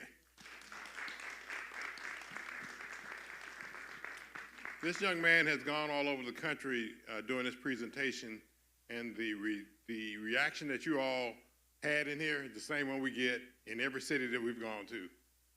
25 cigarettes in a cigar? When people, their eyes get big. Anyway, and the rest of our panel, Dr. Hubert, there you go, Dr. Hubert, Ursula Mathis, Jamie Knox, and Ashley Lee. Ashley Lee's been all over the country with us as well. I'm Howard Mosby. I'm one of the principals here at Hill Collaborative. We had a program, a lung cancer program in Houston. Dr. Tuckson just talked about the program that we're going to do in New Orleans. But one of the things that we didn't do in Houston that I want you all to help me do today. And we honored some of the individuals that actually have been integral to us doing this work around the country. And the person that we want to honor today, we wanted to honor in Houston, but they didn't show up with us, is Miss Ursula Mathis.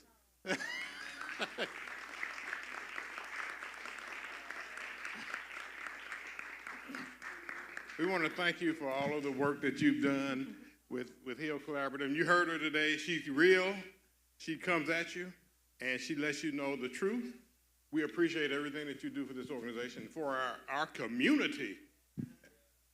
And I just want to say thank you so much for what you do.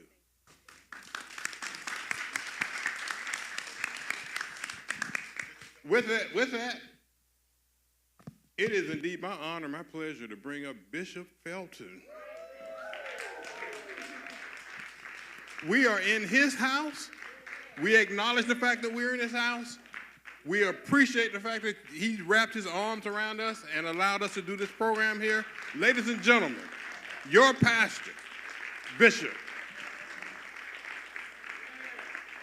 Felton.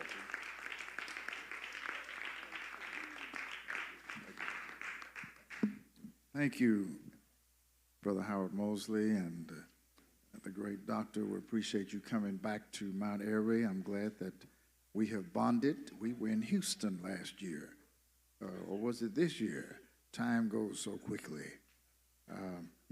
This group over here has been up since about 7 this morning. We had a funeral, 5 o'clock. We had a funeral in Easton, and oh my. Went all over to New Jersey for the repast, and then Highway 22 got gridlocked, and 309 had an accident, so it's been something else. But we're going to do better tomorrow. What time we starting in the morning, Doctor? 10? All right, that's good.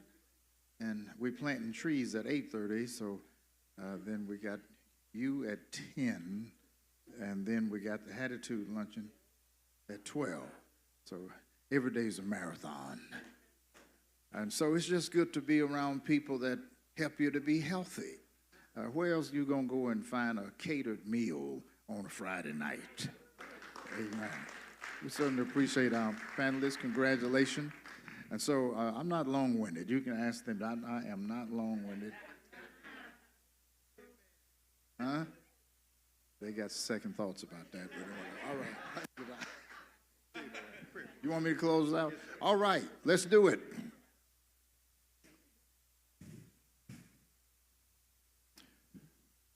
Eternal God, we thank you that the church continues to be an oasis of healing in a desert of sickness, disease, violence, hatred. Thank you for giving us your grace, your mercy, your love. Thank you for the healing qualities of love. By this shall everyone know that you are my disciples, by the love you have one to another. And may you so fill us with love that every person that we come in contact with, we will leave the love, the agape love of Jesus upon their lives. We thank you for the Heal Collaborative. We thank you for people that are so interested in us being healthy, that they come all the way from Atlanta, Georgia, and other places in the country. We praise you, God, for your great gifts to our community. Be with us as we go from this place, and we pray your blessings upon tomorrow's sessions as well. In Jesus' name, amen. See you tomorrow, 10 o'clock.